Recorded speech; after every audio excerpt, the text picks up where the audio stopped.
All right, people, we're about to start. We have a special guest this evening. I'm getting it set up.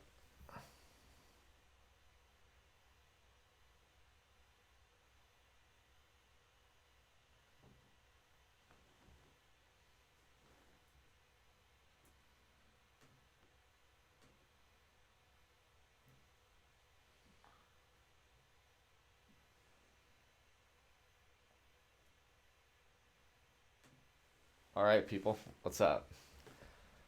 I had a special setup here. We're now going to call Mrs. Olson on Skype. I'll give you the background in just a bit. You may or may not know who this interesting person is. Shoo.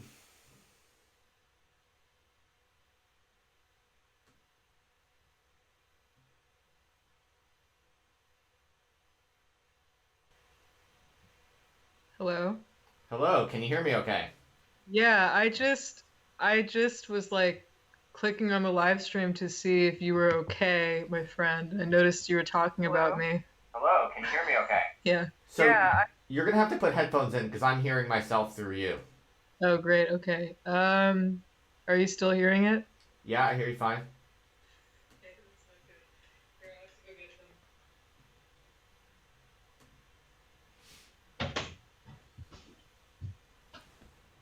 All right. How do we sound? Is the video and audio synced up okay? Tell me in the chat if there's a problem. Yeah, my wife is cool with me hanging out with anyone on the internet. It's just the internet.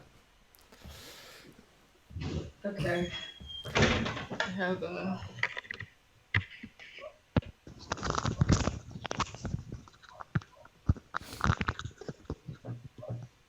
Is this better?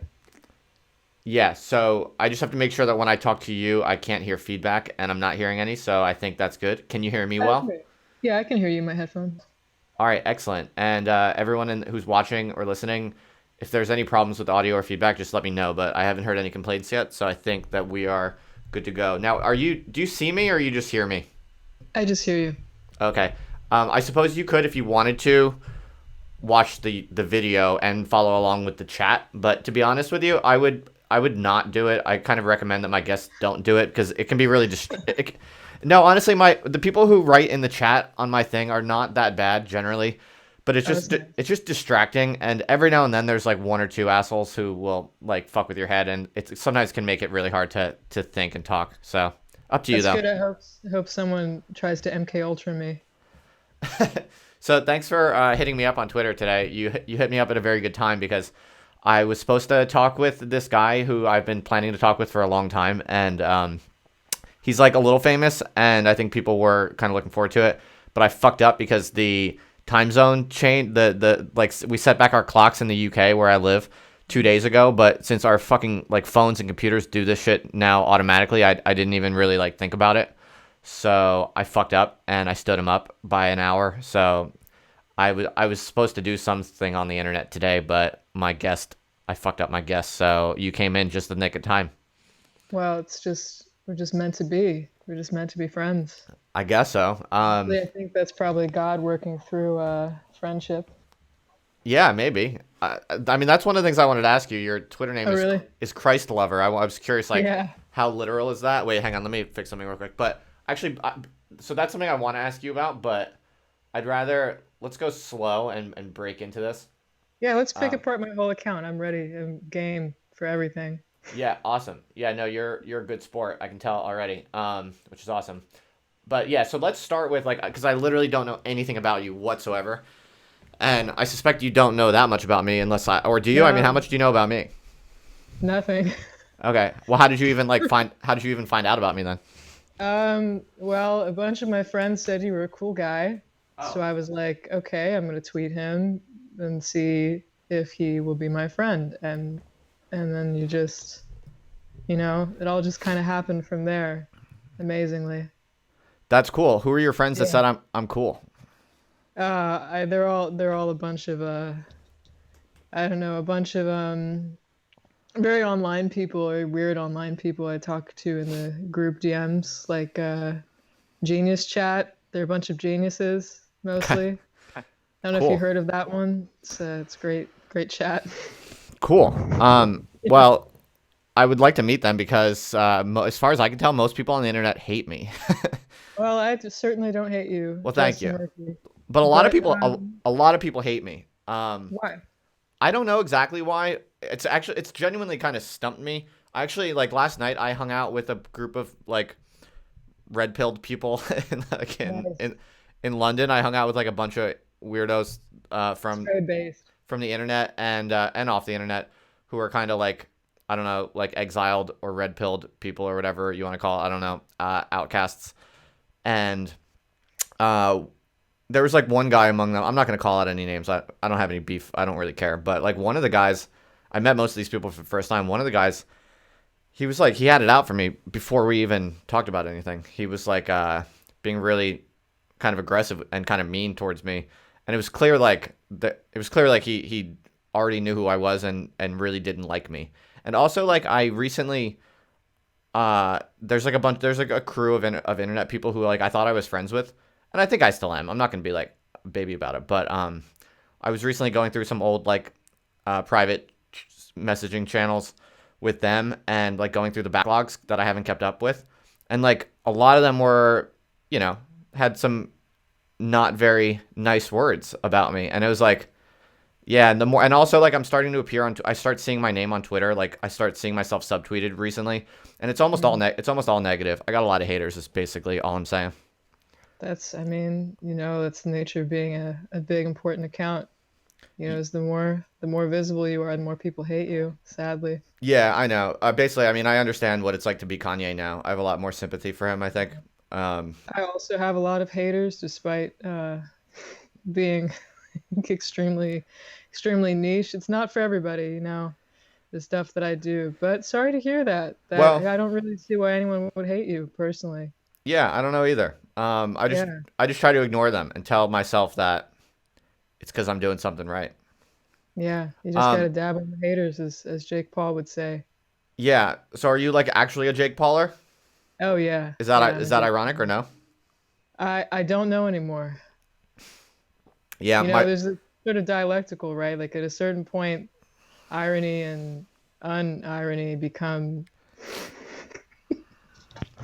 they kind of something tips, and then suddenly it's like you can't tell what your authentic feelings are anymore. Yo, that's a really good point. That's really true. Like ever since I started getting into YouTube culture, there were lots of like accounts I started watching very ironically like this is so crazy and stupid that this even exists. And then before I know it, I'm subscribed and You're just watching it all the time. it's all I watch.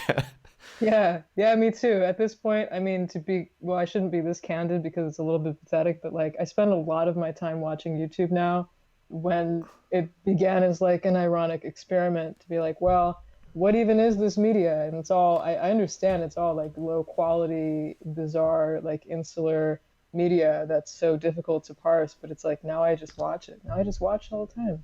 I find Right. myself gravitating towards YouTube content. Right. So, can you tell me about yourself? What do you want to know? Well, is there anything that you don't want to talk about and I can avoid that? No, I'm pretty much an open book. I Okay. don't know. I like to make jokes and have fun, Cool. mostly.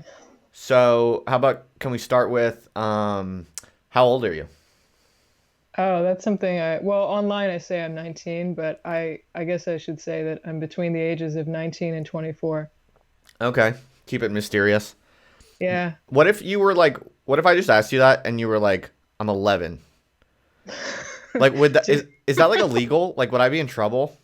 for talking to a child, I don't know. Yeah, you know what I mean? Like, Yeah. I, I don't even know what the rules are. I sound really young. I do very little vetting.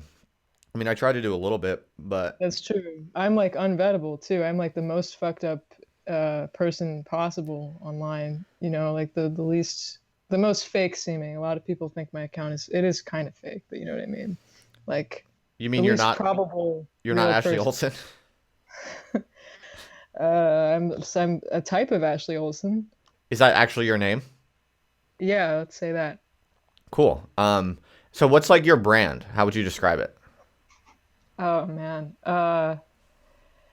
Well, I guess right now there are three kind of main things, which is that I'm Catholic. I'm a Legit? dominatrix. Legit? Yeah. Oh yeah. Yeah. Absolutely. Yeah. Well, Oh, I you just love said that God. you're fake a little bit, so I gotta like check, you know? Well, you know how it is. It's just like with Jake Paul. Like I am an ironic Jake Pauler, but deep inside, in my heart, in the soul of my being, I do love Jake Paul and his content. Okay. So it's kind of like that. You kind of online, there's this sort of performative aspect where you make a show of things and you do things in sort of ironic, post-ironic ways to sort of trip people up and to make things entertaining and spectacular. But there's a kernel of truth in everything. I hear you. Okay, so Catholic. Yeah, I love God. What else? I'm a dominatrix professionally. Hmm. Oh, I have a question. This is actually coming up in the chat. Are Oh, you great. are you cis or trans? Uh, that's a real can of worms, my Okay, friend Justin Murphy. that's fine. You can answer however you want. No idea how to answer that. Because I mean, well, we can have like a discussion about that if you want to, but I don't know. My brand is kind of there's more fun things about my brand to talk about, but like, Okay. I would just say that I'm an androgynous person, Okay. and that's how I move through life, and that's just the nature of it. That's cool by me. Do you Okay, so what else was there was something else I was just thinking about that I wanted to ask you. Oh, are you like would you qualify as an e-girl? What is an e-girl? I've heard that term a lot from certain. I mean, you see it around used, but kind of non-specifically. So I feel that I may qualify as an e-girl. It may be that I used to be an e-girl before I got red pilled, because I have seen e-girl used in conjunction with the phrase cringe and blue pilled before. So I'm not sure if I'm an e-girl any longer. Oh, so if you're an e-girl, you have to be blue-pilled and cringe. Maybe the chat people can answer that one, but I've seen e-girl most commonly in that context of being cringe and blue pilled. Do you think that Neo China comes from the future? Uh, uh, um, the That's only mo thing that's making me think of is the China Sissy Ray, which is a technology I'm in support of. Okay. That's cool. It was more of a litmus Yeah, it was more of a litmus test if to see if what you read. And I don't so read anything. do you not know what it means for Neo China to come from the future? Probably not. Okay, that's cool. I was just curious. You That's can like explain it to me, though, which is great. We're friends, that's what friends do. They teach each other things. yeah, it's basically that's like an accelerationist like I meme. figured it was accelerationist because of the Neo and the future. There's a lot of accelerationists online. They're great. Some of them are great, interesting people, very fast. Yeah, very fast. That's right. Yeah. Do you not have a take on accelerationism? I guess. Yeah. It's a little too fast for me. That's True. what I'll say. True. Okay. Is it hard to explain to your priest how you like to work as a dominatrix? It's not the kind of thing I talk about at church, but no, I think that domination fits in with Catholicism very well. Okay. Ultimately, what I'm doing with the subs is sublimating their perverse sexual masochism into authentic religious belief in God. So, that's the ultimate end of my domination. Wow. Also, for them to subscribe to my Patreon because I'm a Nice. podcaster now. Nice.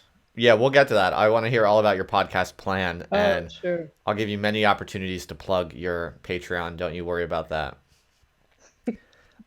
Someone in the chat says that you are based in Red Pilled, Ashley. Thank you. Thanks so much. Yeah, I am now, thanks to the Red Scare girls, especially Anna K.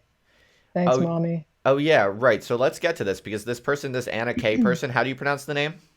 I don't know. I think it's like, well, phonetically, I want to say Catchian. Catrian? Okay, we Yeah, that both would be said the my same guess. thing. Yeah, Oh, that's beautiful. That's why we're friends.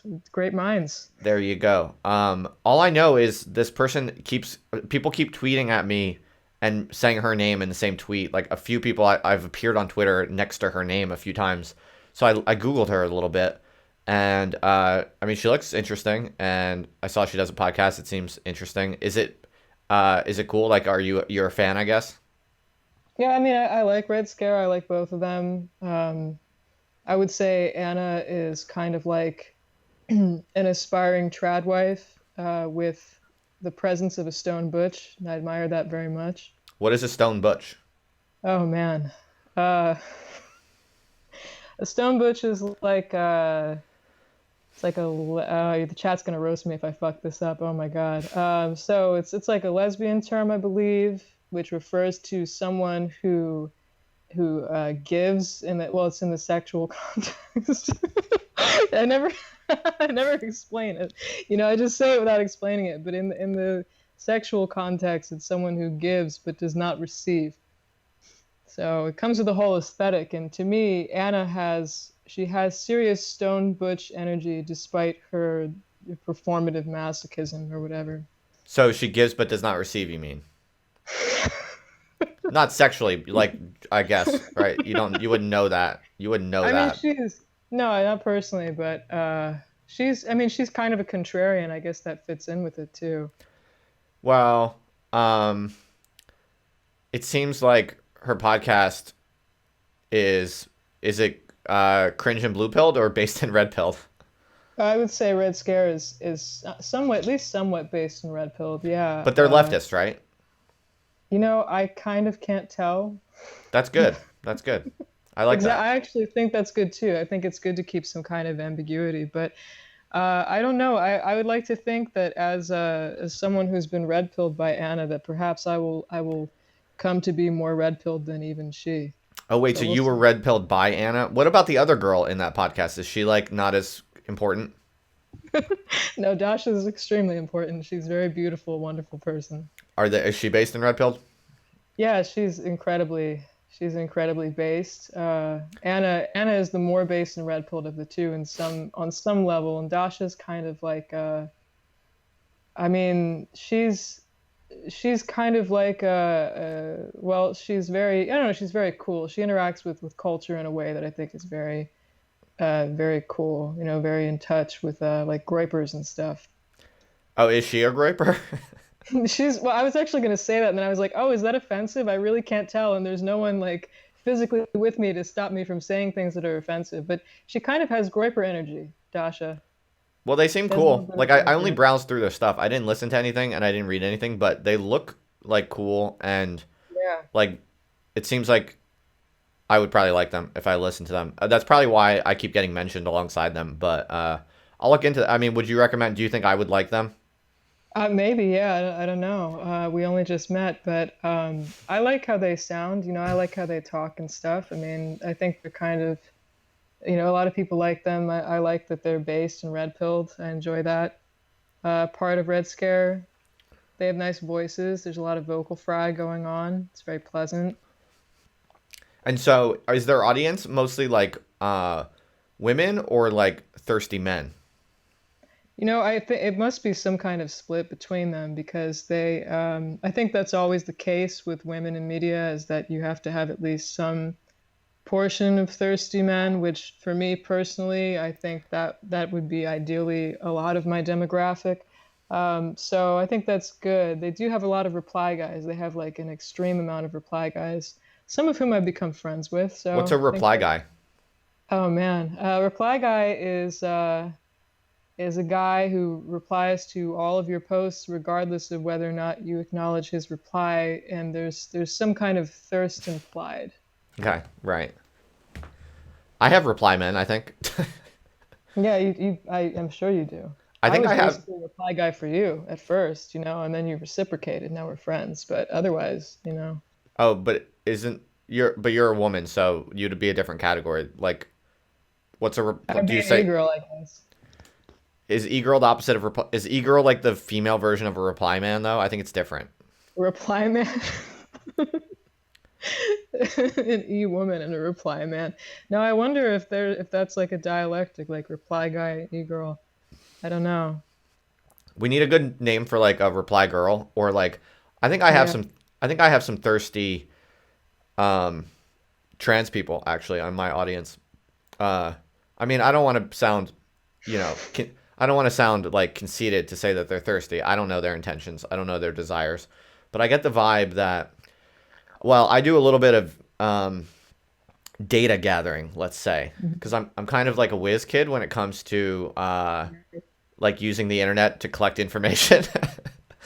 It sounds sketchy, but I love collecting information. well, it's all up front. It's nothing like hidden. It's just normal. So like on my websites and stuff, I have pretty sophisticated like Google Analytics and stuff like that, and I analyze the data about who uses my site when and how. And so I have some pretty good information about like, how many people are reading my stuff and how they read it and their gender and their this and that. And then I have a Discord server for this live stream and kind of like the larger project of my life. And to get into the Discord server, you have to fill out a little survey. You don't actually have to. I let them. They can skip any question they want if they don't want to. But so I have like a big spreadsheet of all these people who have joined my community through this YouTube channel, and I know a lot about them all. And there's a good handful of like Catholic trans people in my audience. Isn't that That, interesting? yeah, that's cool. It's a good demographic. It's cool. It is a cool demographic because like I'm not trans, but I'm cool with trans people, and as a Catholic, I think I can imagine it's like probably not a lot of good public culture for like Catholic trans people. So I never would have thought that I would represent like my creative stuff would represent a place where some non-trivial amount of Catholic trans people would be interested in hanging out. But that's where I find myself, and I think that's pretty cool. Yeah, it's very nice of you, Justin, to have a, Well, it's not you like know, that. I'm not like trying to. foster like a, no, I'm just saying to have like, at least a viewpoint or you're kind of fostering a community in a way, which is nice. Also what I want to do. So I'm not even, there was no touch of irony there. That was real, it's like, I think that's nice. Oh, okay, cool. Right. Because it's a difficult demographic in the, well, you kind of touched on that, but just in the sense of there being a very limited at least within the institution, a very limited view of how Catholic is supposed to be and such. I mean, like me personally, like I do go to church, but I mostly go to church for the aesthetic experience, not so much for the community. Right. It is definitely basically the most beautiful place you can go to in a Western society right now. Oh yeah, Like Catholic churches are basically the greatest repositories of beauty that exist in modern liberal, decadent society. I think. yeah. I love church. I really do. I really, really strongly do. And well, I also, I mean, I'm a Russian Catholic, so I used to go to. I don't speak it or anything, but my maternal grandparents they emigrated, so they would take me to their churches because there's community on the East Coast where I used to live, and I used to love going there. I mean, because the icons are so great. The Eastern icons are so great, and just the music and everything. So Oh, one so of the are few things are left you that Roman can. Catholic or no? Well, the part of the church that I was baptized in the Eastern Rite, and technically speaking, they are in communion with the Roman Catholic Church, and also my dad's Roman Catholic. So I had the experience of both growing up, so I can go to whatever church. That's awesome. So Yeah. I'm just curious. Also, where roughly do you live? Like region or city, roughly, whatever you feel like sharing. I live in LA now. Okay, cool. So are you like? Do you mind if I ask what you do for a living? I'm a dominatrix, Justin. Oh yeah, you said that. Sorry, you said that. Yeah. It's fine. It's so funny. Do you make good money doing that? Oh man, it's fine. It's all right. It's a living, It's all right. It is a little bit ugly sometimes, but it's also very funny because of the ugliness. So that's what I like to make jokes about it. I like to do ironic domination and such. Ironic domination. Wow. Yeah, I like to troll people into submitting to me, Wow. which That's is it. what you invited me to do incidentally in your DMs. Like, just be mean to me and troll me, and I was like, oh, I don't know. We just became friends today. I don't know if we're ready for Oh, that stuff. well, I was just saying that to give you options because you were unsure about your performance. That's very nice of you. The way you just said that, it sounds like I feed my guests like a script of how to act. Yeah, Justin Murphy, like told me how not only to be mean, but exactly how to be mean to him. In fact, he confessed all of his weaknesses and secrets to me. No, I just want to clarify for my audience that I do kind of like the opposite. I tell guests that they can say literally anything they want. And Ashley, you were expressing a little bit of trepidation about your performance on the podcast, Damn, and I was I'm saying to getting you, exposed. you can literally say anything you want, including just like if you don't know what else to say, you can just attack me or be mean to me or whatever you want. I would never want to attack you. I never attack anyone in bad faith. That's no good. I think you're gonna be you're gonna be a good podcaster. I think Oh, thanks. I you're hope very so. you're very nice, and you have a relaxed, carefree, conversational style, and I think that is the best style for doing this kind of stuff. Well, I'm having a great time. I just need to address something real quick. You're not in a rush to go, are you, Ashley? No, no, not at all. I need to address some haters in the chat right now who are Oh no, someone's calling me ugly. no, no, not you. They're starting to talk about me and my wife because Oh, they're saying that Justin ignores his wife to live stream, and I want to I want to clarify what's going on because that's not the case at all. I love my wife deeply, and we spend quality time every single day together. And but here's the thing, folks. Here's what is going on in this live stream. My wife goes to bed earlier than I do, so it's perfect. When she goes to bed, I hit the internet. Boom. There's nothing lost. There's no bonding time with my wife that's sacrificed to give you the bonding time that you all deserve. So, no, everything's good on the wife front, just so you know. I'm really glad to hear that. Yeah, I'm on a crazy sleep schedule since I don't know if you heard, but I'm, let's just say, not working a lot at the moment. And basically, I stay up all night until like 5 a.m. and then I sleep until like 2 p.m. And so my wife and I are basically only awake together for like dinner time, like when we have dinner together, it's like my lunch time. And it actually kind of works out. It's a little weird, but it's working.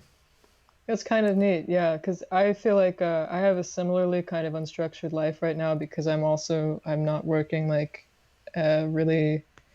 I don't know. I'm not really working a lot. I'm working, or rather, I'm working on things that are more nebulous, and so like I don't have a structured life at all. So I do spend a lot of my time listening to opera, weeping, praying, prostrating myself, and then I do a little domination. I watch Jake Paul. That's cool. My day to day. That's cool. What do you do for fun when you're not like doming or praying? Really good, really good question. I mean, I just post, I guess, but posting isn't actually fun. Posting is like really unpleasant and stressful, honestly. Like posting on Twitter. I mean, sometimes Oh I do yeah, it's hard get work. enjoyment. It's very I hard get work. enjoyment if I make a joke that's funny to me, and then it gets attention. Then I'm like, oh, this is enjoyable because I thought that joke was funny, and now I'm getting attention for it. But most of the time, it's stressful.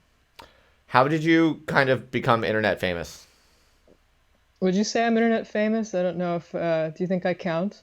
I would say, well, it sounds like you have. Roast me. It sounds like you have a little bit of internet recognition. I'm just curious, Yeah. what is it for? I don't know. It's probably for, I mean, like, I think also I kind of created like a lot of people will tweet my name because I tweet my name a lot, my display name, which is something I don't really even remember how I came up with it. Wait, which Like name do they tweet? Alpha Goddess Ashley Olsen. That's too long. No, it just fits. It's just right. I'm never gonna tweet that. It's way too many characters. I would maybe tweet like Alpha Ashley. That's what I would say. That's very that's reductive. I think it's sacrilegious to call yourself a goddess. It's not Catholic at all. I mean, that's actually a good point, because I don't actually like a lot of the I mean, I don't like BDSM culture for so many reasons I don't have to get into. And I'm not like a real BDSM enthusiast. I'm just a professional and a naturally dominant female. But, I agree with you on the level that a lot of people are using it sacrilegiously. But for me personally, it's very much a testament to my love of God and Christ. So I do always bring that into everything. So I'd actually abhor sacrilegious behavior, sacrilege, I should say, in general, because I don't. There's a lot of that too. A lot of people like to do like terrible sacrilegious things in that context and in others, and to me, that's actually one of the like most deeply offensive things possible. So if anyone wants to hurt me later, do some sacrilege. Oh, so someone wants to know, what do you think about ContraPoints? That's a YouTuber. Yeah, do you not know her?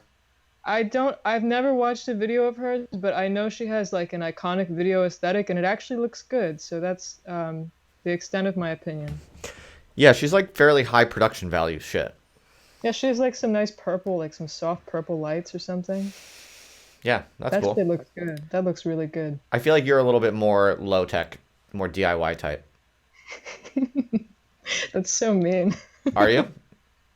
I mean, I have like in the past year, I have sunk a lot of money into like better equipment to do things because ultimately, I want to start producing content. I want that to be kind of the direction my life goes in a number of ways, which will involve like shooting videos too and doing audio and this and that. So I do want things to have production values because I do care about that, but I would say a lot of my content that I've done that is out, like currently, like if you look at my photos, like I repost the same photo set all the time because I think it's hilarious. Like that's only funny to me, but I post it all the time.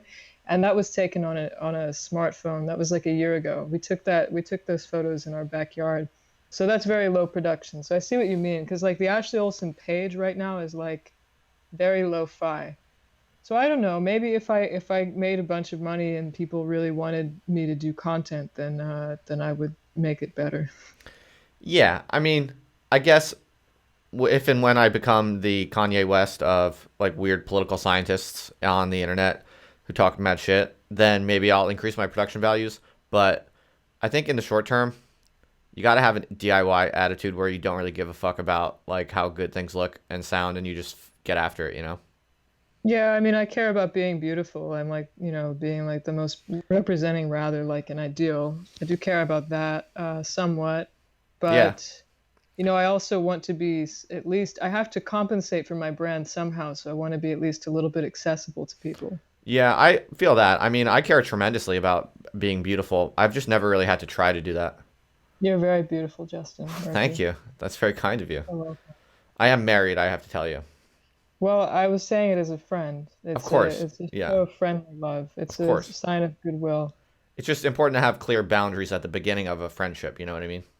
I see. Do you have like a kind of like adult life or kind of like postponed adult life where you like, do you know what I mean by that? No. Like are you like how should I put this? Like do you have like young adult roommates and you like mostly eat like microwavable meals and you drink like 2 or 3 times a week and you don't really know what you're gonna be doing in a year kind of thing, or do you have like more, are you more stable and like than that? Well, the way that I experience, I guess, young adult things is by virtue, like, well, rather vicariously through watching YouTube. So I would say that's probably the most, like thing of that nature that's part of my life. Because otherwise, like, I have chronic health issues, so I actually have to eat paleo. Okay. So I have to I like can't drink, I can't smoke.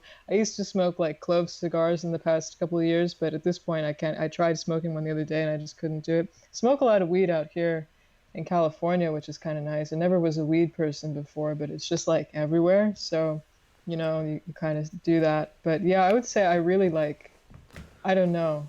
I'm really so serious. Like in my daily life, it's like I have to be so serious. I don't really do anything fun. Who do you hang out with? Like, do you hang out with people or not much? I hang out with my partner and I live together, so I hang out with her all the time. And I don't know. I do hang out with people from Twitter sometimes, but I'm mostly like I work from home and we're always doing stuff from home, so that's kind of the focus of things. That's cool. So you do all your dominating stuff. They come to you. You don't go to them. Yeah, yeah. I do my That's do awesome. my dominating stuff here. You know, you say that, but it really sucks to have a bunch of freaks come into your house. You Oh know? yeah, I wouldn't let those motherfuckers in my house. Yeah, I'd be, man. I'd be like, meet me at the park. We're doing this under a tree. Meet Uh, me at the park. Yeah. Oh, yeah. That's a good idea. No cops are going to intervene there if you're dominating some guy at the public park. That's a really that's funny. That's funny because yeah, no, I hate having like honestly like it's okay. You know, it's kind of like a nice looking room. Obviously, we have a nice space. Like we it has to be nice because believe it or not, these bitches expect the world when they come to your house, you know, and they don't care about all the labor that goes into creating this aesthetic experience, right? But so much of it does, whatever. So I'm a little bit resentful. But anyway, you know, I have to dedicate a room of my house to being a dungeon because I'm a dominatrix. And it's like, in reality, I would prefer that room be something nice and not full of BDSM furniture. But that's just the way it is. yeah, but it's cool that you get to work from home. That's awesome. I'm Yeah, working from home is great. I'm an academic by profession, and but lately I haven't been going to work because I got in trouble. Uh, so I have all Uh-oh. this time to just do stuff on the internet, and so I don't have to leave the house basically ever if I don't want to. And I love working from home. Honestly, it's been so awesome that I think I'm really gonna try to pull out all the stops and do everything I can to figure out a way that I can just do stuff on the internet as the only thing I do. Yeah, I'm in the same boat because for the past like I guess it's not quite 2 years, but I would say for probably the past year and a half I've been mostly working from home. Because I do other things too. I mean, I do domination, but I do various forms of domination. So, I you do know, you domination too. I dominate the game. oh yeah? Yeah, I Tell dominate the me whole. about that. What Well, equipment do you use? well, I just dominate the game. That's all. What's the process by which you dominate the game? Just being myself. Oh, that's pretty cool, Justin. Yeah, it's so easy. What people don't really understand is that it's actually really easy to be a genius. Yeah. All you have to do is whatever you want and be yourself, but truly be yourself. Like be yourself is a cliche that many people think they try to do that, Hmm. but what people don't realize is that being yourself actually means being like really stupid and being really like it's really embarrassing and difficult and painful and stupid to be yourself because we are stupid, you know, like we got problems like as people we got big problems Yeah. and there's a lot of shameful stupid embarrassing aspects to who you really are, but if you can just be all those things and you don't care, then you're a genius basically, and it's always been like that. Anyone, absolutely anyone can access that. It's just hard, but for whatever reason it comes naturally to me, and that's why people hate me, but that's also why some people love me. That's right. So that's why I'm That's, dominating the game. That's why I'm basically the Kanye West of academics. I'm not quite, but I'm basically almost there, I would say. I think it's probably, you know, you always want to strive for the ideal and move closer and closer to perfection. I think that's a reasonable pursuit in life. Definitely. What else was I going to ask you? I keep forgetting my questions that I wanted to ask. Are you a genius, would you say? I don't know. What do you think? What do you think so far? I mean, I think first you have impression. I think you have major potential to be a genius, I think. As I said, Yeah. I think it's available to everyone. The only the only question is are you willing to take it? Well, the funny thing about that is that for me, like, that's making me think of, I'm also a classical vocalist, like, I'm a classical musician, and that's just making me think of what I see as like the root of my existential problems at this point in my life, which are related for me to classical music and to the voice, because the voice is such as an instrument, you know, it's something that's so, the way that it, the way that it I guess interacts with the body and the spirit is so different from an instrument you can play because it's not. I mean, like obviously there's similarities, but the with the voice, your body is the instrument, so you have to open yourself in certain ways and you have to train yourself in certain ways. But I met this new teacher out here since I've moved to LA who's really nice, and she even said that she felt some kind of spiritual pull to teach me, which is always a good sign. Well, But she said, yeah, it's a yeah, good I sign. was It's a good sign of a cult leader. well, it's also a good sign of someone who understands the spiritual aspect Yeah, I'm of just bullshitting. Sorry. maybe. I know. Well, God is watching, Justin. I know God has authorized me to fuck with you. No, I'm just kidding. I could say the same thing, but I didn't mean to interrupt. this. Carry on. Oh no, it's okay. But like this teacher, I'll get to the point, which is just that this teacher is telling me, like that I have to reach this rootedness and connectedness with my voice, and then that will truly be my voice. And at this point, in terms of my singing, I have two different voices, and I really feel that. I really feel that bifurcation. It's like you have to blend that, and in doing so, you access what is your authentic voice, and what is really the voice inside of you that is you're meant to sing with, so that there is no confusion. So to me, I guess if I reached that point, that would be kind of genius. I don't know. That's beautiful. Thank you. So with your podcast, are you gonna do like singing and dominatrix stuff and all this kind of stuff? No, I never really sing for anyone though. Ultimately, I think that's something that I want to be a major part of my life. And if I succeed as a content brand or whatever, with the things that I'm doing, then I'll have more of the freedom to pursue that in a real way. And I would incorporate that into the content just in some way, like not, but I wouldn't sing live for anyone on the podcast because when I'm podcasting, I'm very much in my my Butch voice, like I'm very Butch on the podcast. So I can't go sing like operatic from that.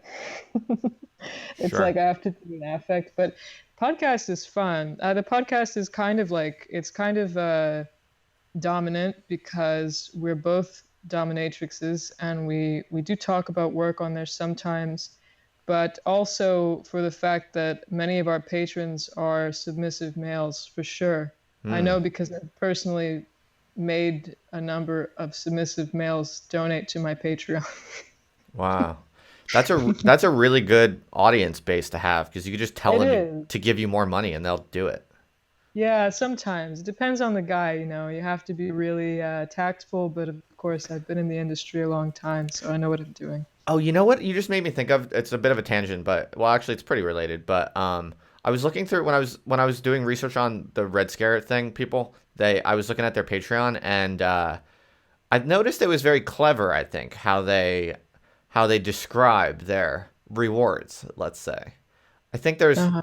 It seems like I tell me if I'm misinterpreting, but like it sounds like they do a fair bit of pretty explicit kind of thirst trapping. Is that fair to say? Yeah, I think they have like a pervert tier and they have like a findom tier, which is very Yeah. on brand for Red Scare, but it also shows like, a more sensational relationship to those things than someone like I would have. Someone like me, I should say. Yeah, I wonder if I could start like thirst trapping for like gay men or something. Does Oh, that Justin, good. is that Yeah, a brand? Like, absolutely. do people do that? Absolutely, yeah. I Like mean, men? you Yeah. just have to post feet. That's the first step, Justin. You Is there just seriously like a pop big those audience for socks that off. though? You post feet. Well, if you have to make your feet nice first, if they're like you have to kind of shave them and wash them and like clip your nails so that they look nice, because you also want to be believable as like because I'm thinking because you're so dominant and you're talking about how you dominate the game that probably you could succeed as a gay daddy dom, Whoa. rather than as more of like a twinkie like sub switch type. So I think that's where your appeal is going to be, All right, you know. you're speaking Greek to me. What is a sub switch type?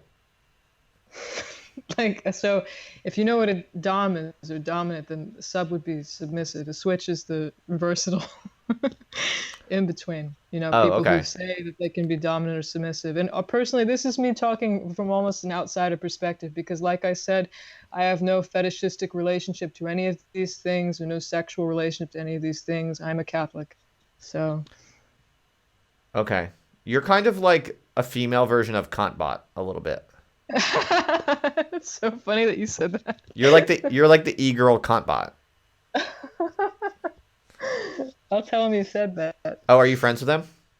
Actually, I didn't even know. I shouldn't say this because well, I really like him, but personally, I think he's fun to talk to because what we have a shared appreciation for classical music. Hmm. Okay. I don't know if you saw, but I had a long conversation with him. Did you see that? Uh oh. Did you drop off? My Wi-Fi just went out for a second. Are we back now? Yeah, it's okay. Okay, so I was just saying we have a connection, like we have a relationship over classical music, and I guess over both being based in Red Pilled. I don't know if he would identify as red pilled, but I'm just gonna say that because it's Yeah, he definitely would.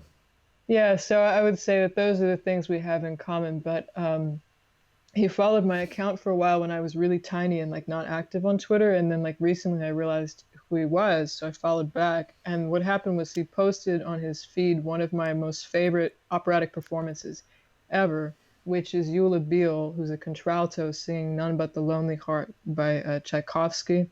So I was like, oh, I have to talk to this guy. So basically, we've bonded over that. Hmm. Interesting. Yeah, I had a conversation with him. It was interesting and fun. He kind of like, I don't know, he was a little bit impenetrable, I think. Oh, I think he was being a little bit extra coy with me, but it was interesting. It was amusing. Yeah, So, that's what happens when you have two dominant males trying to have a conversation, you know? how much does Kantbot pay you to be dominated? Pay me to be dominated by me? I don't know. I think he's kind of an alpha male. I don't know that it will go Whoa, that way. Yeah, nice. I think he is incapable of being dominated, but we'll see. He has very high standards. Wow, interesting. I'm Yeah. learning a lot about Kantbot. So it makes sense then that you guys are friends because I see the commonalities. Um, so how right wing are you? And I don't I mean like I would say that like I have a lot of beliefs that one would consider Marxist feminist. Do I Hmm. seem like an alt-right person online? Well, online based in red pilled kind of means right wing generally, a little bit, Yeah. right? Well, It's been I mean, appropriated by different yeah. communities. Sorry, just to clarify. I mean, I use it more and more as a joke way of saying like just not like a really stupid corny like political correctness enforcer. Like that's That's also how I use it, I would say. Like yeah. honestly, it does kind of come down to that because I don't I've become very disillusioned with political correctness and identity politics and stuff like that, so I Yeah. would say that I honestly I don't have a very strong political affiliation. I would never say that I do, but people kind of, they can based on your viewpoints, based on your opinions, people sort of impose one on you regardless. So, I don't know. I just believe what I think is ethical. Like I really just care about. I just have concerns for the welfare of people, and that's really what my opinions are based in. Gotcha. Very good. Very good. Oh, I did sex work once. Yeah, really? Well, Did you really? it was like not penetrative. It was like not really sex at all. Well, that's good. That's the best work if you can get it. Oh, it was the best ever. What did you do? It was definitely the best job I've ever had, literally, hands down. Um, well, I shouldn't be so glib about that. I guess I didn't really like it at the end, but well, it's really simple story, really. I was in grad school at the time, and I was just experimenting with different ways to make money, and so I went on Rent Boy, and is that still a Nice. thing? Is that still? Yeah. Yeah. Unless it got shut down recently because Backpage and all of that got shut down, but Rent Boy is infamous. They might have gotten raided actually in the past year. I don't remember. Yeah, well, no one ever busted down my door, thank God. But no, I mean, what I did was perfectly holy. I didn't do anything sinful, really. I just, Good boy, Justin. well, I was very clear on my profile that I didn't want to do anything like actual sex, but, I was like open to talking. And basically, make a long story short, I ended up meeting with a guy at like a posh ass restaurant, and I told him I was very upfront. I was like, this is my first time exploring this world, and I'm very likely not going to be willing to do any uh, sexual things. And then he was like, okay, that's fine. We'll just have dinner and see where it goes. And I said, okay, that's fine. So I met this old man. He was like an old dude, probably like in his 70s maybe. Well, 60s maybe probably. I just met him at a restaurant, and um, we had dinner, and we just talked like two normal men would talk over dinner. Mhm. And I was totally normal. I wasn't like trying to pretend anything. I was very upfront, and You were being a genius. I was being pretty genius. I think I was because I was being honest, and it was whatever. And basically we went up into his hotel room after that, and um, the short version of the story is I ended up he asked me if I would just hold him for a little while, Oh, and that's beautiful. yeah, and he had like a pretty difficult, dark, like personal history in life, and obviously didn't have much like love or connection with anyone. And he asked me if I would hold him, and if my memory serves correctly, I lied down on the bed with him, on top of the covers, fully clothed, both of us fully clothed, and he kind of turned his back to me, and I put my arm around him, You and spooned him? You were the I, big spoon? I was basically yeah, I was basically the big spoon, and You were the big we lied for, if I recall correctly, about 45 minutes, literally just that, and um, when you add up all the time that I spent with him, because we had dinner and talked for a long time, and then we went up to the hotel room and talked for a fair while, and then we did the we did like, yeah, 45 minutes of me basically hugging him. Um, I walked out of the hotel room right after that with $600 cash in my hand. I'm not kidding either, and it was amazing. Like that was like the one of the best man jobs. Was one of the best paid jobs I've ever had in terms of value for money. for your time, yeah. Yeah, and that's tax free too. That's good shit. That's very alpha of you to be the big spoon to a little old man. That's very alpha, Justin. It's very Uh, awful. Alpha, alpha. No, not Alpha. awful at all. Yeah, I mean, That's right. oh yeah, That's the good stuff. what's more alpha than getting paid $600 to big spoon a 60-year-old man? Very alpha. Nothing is more alpha than that, especially if he takes you out for dinner. And that's that actually what's funny is that of course this is like the extreme minority of experiences you could say, but there are a lot of situations you encounter like that as a sex worker, definitely, where because ultimately, like especially for older people, they really just want like intimacy and closeness. Yeah. So it seems like that was kind of, I mean, he sounds like a nice guy, I'd like to spoon him myself sometime. He was a fine guy as far as I could tell. And yeah, so I mean, like it was a weird experience. Like I was just experimenting with different ways of possibly making money because Yeah. what I also tried before this, I tried being a cam boy. Oh, Um, really? but camming is way harder for a man. I think I had this crazy idea that I was in grad school, so I was like, working. I was like reading and writing a lot, and I had this genius idea, but it failed. Which was I'd get on the cam sites and I would just sit in my room reading, but I'd be naked, and I'd turn on I'd like be logged into the cam site or whatever. Oh no, what it was I was like I would just read in normal clothing on the cam site, and then like I was hoping that there was like some people out there with like a fetish for like young men who like read books, There and absolutely is. I had this idea that like maybe I would just be reading because I'd be sitting there reading in my life anyway, and then if someone wanted to pay me to like take my shirt off or something, I would do that. I tried that plan, and no one ever like wanted to pay me when I was like reading. That didn't work. Well, they were all Philistines. How do you say that? Am I saying that wrong? No, it's good. Of course they're Thanks. Well, that's how I feel. yeah, of course Yeah, they're definitely Philistines. They should be off definitely. they should be off rent boy and reading books. That's right. Um The world would be better off if we all got off Rent Boy for a while and started reading books. all right, hang on. I have to deal with some shit in the chat. So Okay, well, I'm here to support you. people are saying like hang on. Are they calling me fascist? No, no. People seem to people seem to like you. Oh, God Hang bless you all. people are kind of talking shit about me. Hang on.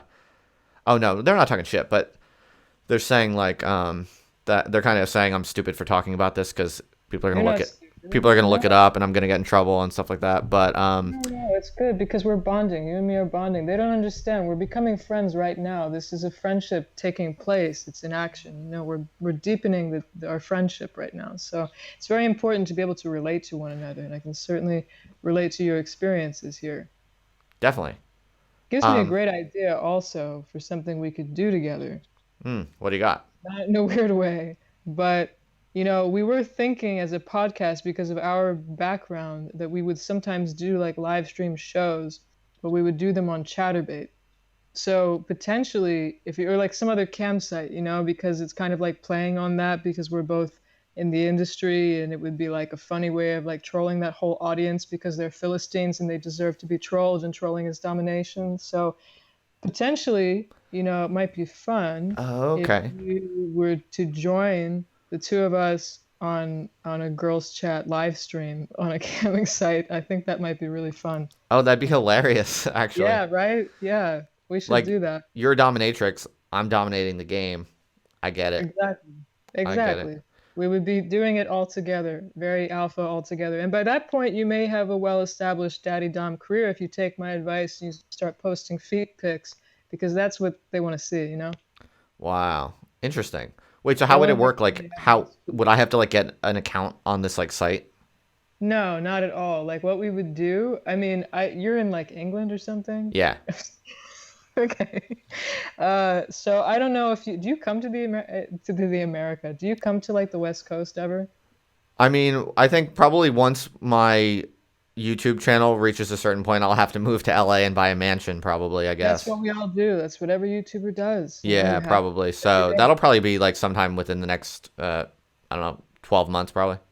Yeah, I think that's probably what's going to happen for you. So I think that like if you can't come to America and do the thing live, like where we're all in the same place and we're all being dominant together, we could probably just do some kind of video feed like from you. I don't know, we'd figure it out, but basically it would just be the three of us, like we would be like interviewing you or something. We'd be doing like a podcast, just like a show, but it would be live and it'd be broadcasted on Chatterbait or some other major campsite. And then the two of us would probably wear some form of BDSM gear, which is not required for you.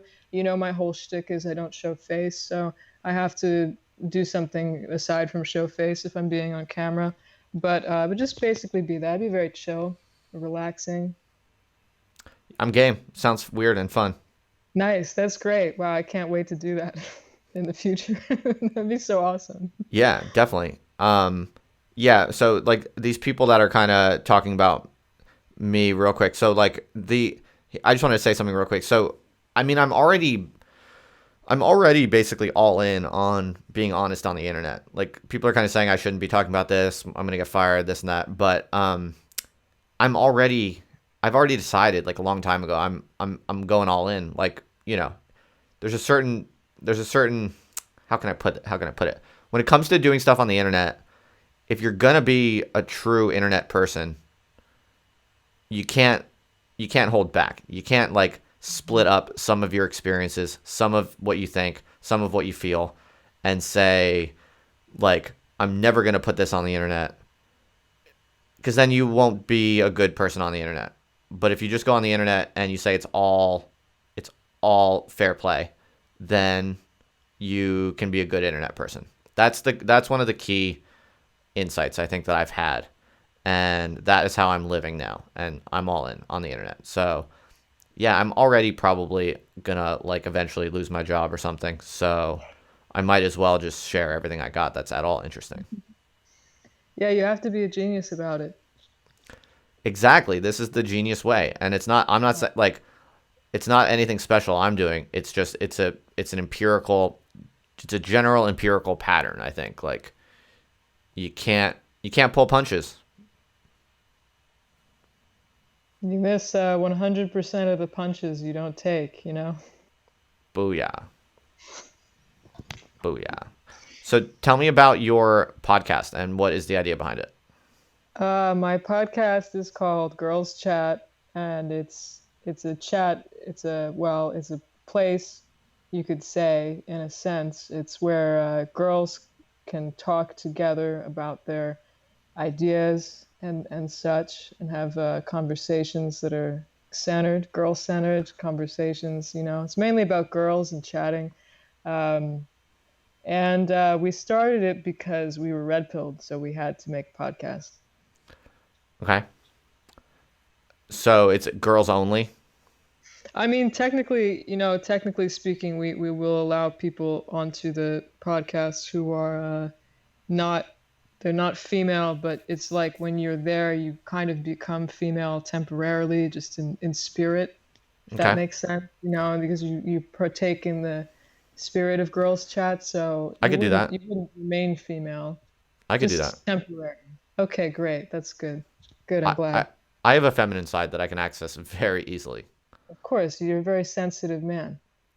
but I can turn that up many notches. You can be extremely sensitive. Oh yeah. I mean, I'd love to see that. I'm not kidding you. I cry like very regularly. Let's just weep. I'll have you on the show and we'll do a live stream. We'll just be weeping, I cry weeping, out of joy. Right. tearing our linens and prostrating ourselves. That's joyful too, I because it's for God. True. I cry out of joy like at least 3 times a week, and I'm not kidding about that either. That's beautiful, Justin. Yeah, it's mostly because I love my wife, and when I think about her, it makes me so happy I cry.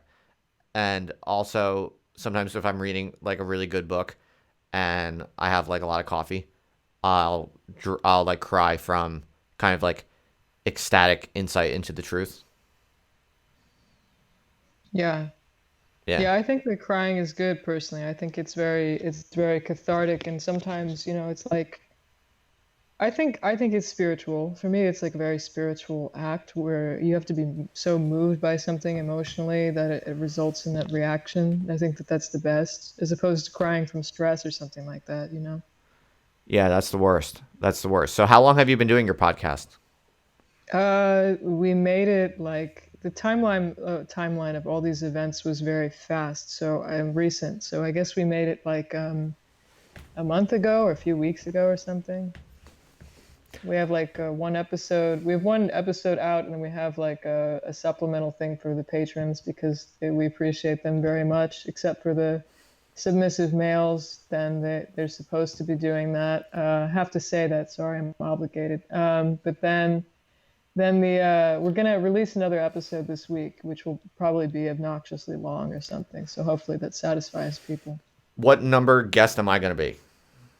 Oh man, I hopefully one of the very one of the very first. I mean, like we're trying to do so now I think we have like a few of them planned out, but depending on like when you wanted to do this, like we could also do a podcast that was just audio before we did live stream. It just depends, but like we could do it probably in like November or December or something, just depending on when you're free. God So you damn, could that's be some one of the long-term first. planning. Let's do it in 3 days. Okay, man, maybe we could do it this weekend. Who knows? I have to talk to my co-host You girls got to get after it. What are you waiting for? That's true. That's very dominant advice, Justin. Thanks. Yeah, maybe we could do it like, I don't know. We could do it in like the next week maybe. But the point is that that would be fun. Yeah, Gosh, I can't imagine it would be how fun. fast this friendship is moving, right? It's like we're like already, I just met you and this is crazy, and now we're going on a live stream for my podcast where we're gonna be dominant. You just said the line, I just met you and this is crazy. Here's my number. Now call me maybe. Yes, so come on my live stream. That's how it Um ends. I think before you know it, I'm going to be living in your dungeon room and we're going to be Dude, like live streaming on a daily basis. just move here already. It's wide open. You can post up in the dungeon. I just needed it for an hour sometimes. I think I have to be how should I put this? Your wife can live here too. Of course. Well, we're a package, so that goes without saying. And then your Uh, wife can live in the dungeon. my wife and I can live in the dungeon together, maybe. Oh yeah. Hey, you can share the dungeon. What was I gonna say? I was gonna ask. I keep losing my questions. It's because the chat is kind of kicking off, and I'm getting too distracted by it. I still haven't learned to look away enough. Um, It's a shame that I'm not enough to mesmerize you and keep your full attention. I mean, you are mostly enough to keep my mostly full attention. I just have this chat in front of me, so it's like impossible not to look at it. You Um, getting haters? do you know what people are looking at right now, like visually? No. I Is it my put paid? I put up your Twitter icon basically, so half the screen is me, and the other half is your Twitter face. That's gorgeous. It's That's pretty. what I look like. That's my face. Is that Yeah. actually you? Oh yeah. Oh no, that's actually me. Yeah. I was that person in those pictures. It's kind of my it's the Ashley Olsen look. I haven't worn it since, but it really meant something to me at the time. Well, Okay, if that's really you, that's interesting. I don't know if I can trust that because you said you kind of you make some things up. So I don't mistrust you as a person, but you did say you make stuff up. So I don't know. And if you're a real e-girl, that's probably not you, right? Like e-girls usually have different faces than their own. What face do I have? Um, Think wh- about it. well, I don't know what your real face is like, but It's too beautiful to be shown. well, put it this way: if you don't have if you don't have reason to know that a person's picture is legit, then your most rational inference is that their attractiveness level is basically average, just because in the absence of information, the best guess is average. And in that photo, um, I mean, that photo looks like, not to get personal or anything, but that photo looks like pretty hot, I guess. Thanks, So Jeff. usually people's like when you see hot people in like profile pictures, you mostly have to kind of wonder if it's fake just because most people aren't hot. So, um, given the fact that you've kind of already told me a good chunk of your internet stuff is fake, I have to unfortunately put a fairly large confidence interval around the probability that that picture is actually you. I have to ask, who in the world would catfish with that photo? Because think about the photo for just a second. Just look at the photo, right? And think Okay. about it. Okay? It's it's okay, so not only is the face partially covered, which by the way, you can tell, yes, it is a very beautiful face. You can tell from just the portion that is visible that I have a very beautiful face, which I do. But there's a mask covering part of the face and latex gloves, and I'm wearing like a Puma jacket on top that's like very skin tight. It's like white nylon, holding a brandishing rather a crucifix, and I have false eyelashes on and a blonde wig, and I'm standing in the snow. So I ask you, like, do you think that that is good catfishing material? Because who is that for? I think that this is like scientifically optimized catfishing material. Yeah, definitely. can, I feel like can you unpack that a little bit? I feel like what you did was you collected data on all of your audience using Oh yeah. advanced techniques of internet manipulation. You gathered all of this data. You segmented your audience into a few key consumer markets, and then you use that to infer what are the properties that they would be most willing to pay for in a sexual fetish object. And then you asked a graphic designer to create a like female persona facial image that like best optimized like the sexual attraction of your like multiple different customer segments.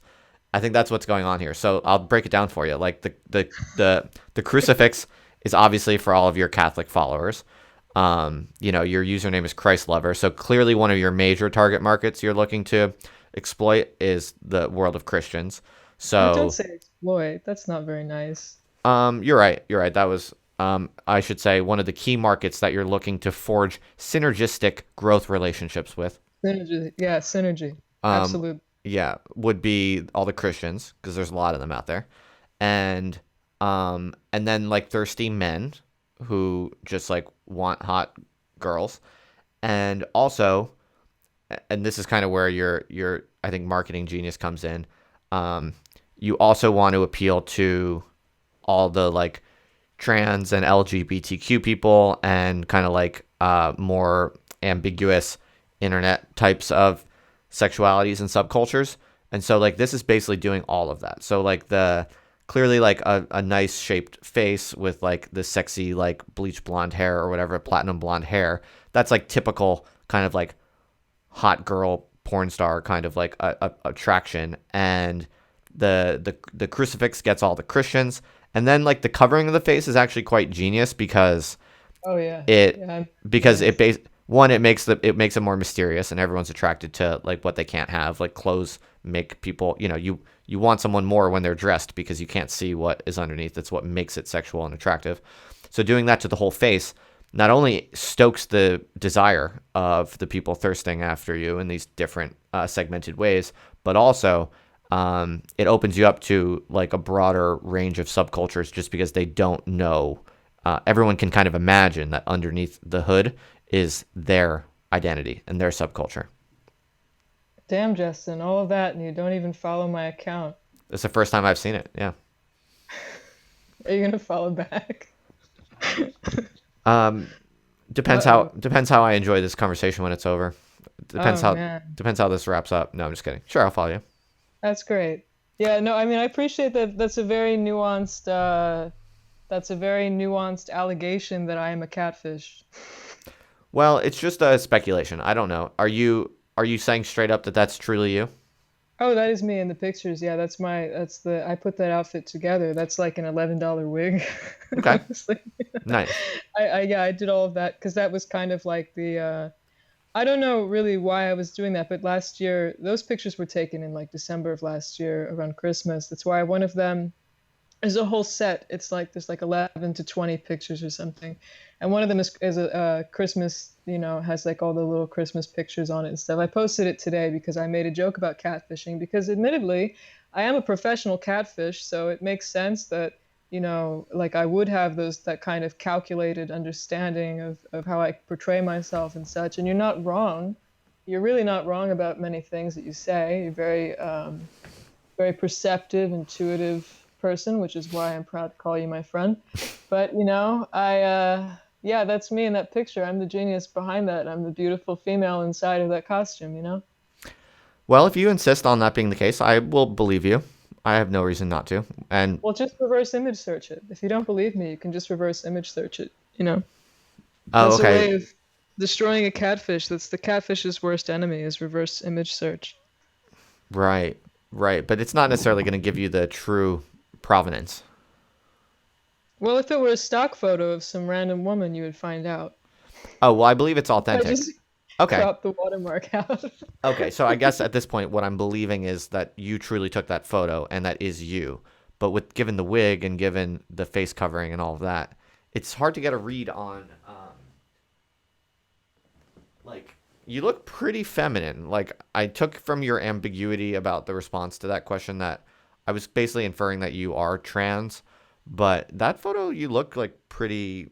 Well, I mean, whatever. I'm not gonna like. I'm not judging, but you look more like a cis female, but maybe I don't know. Maybe that's the lighting. Maybe that's also your like fingers look like quite.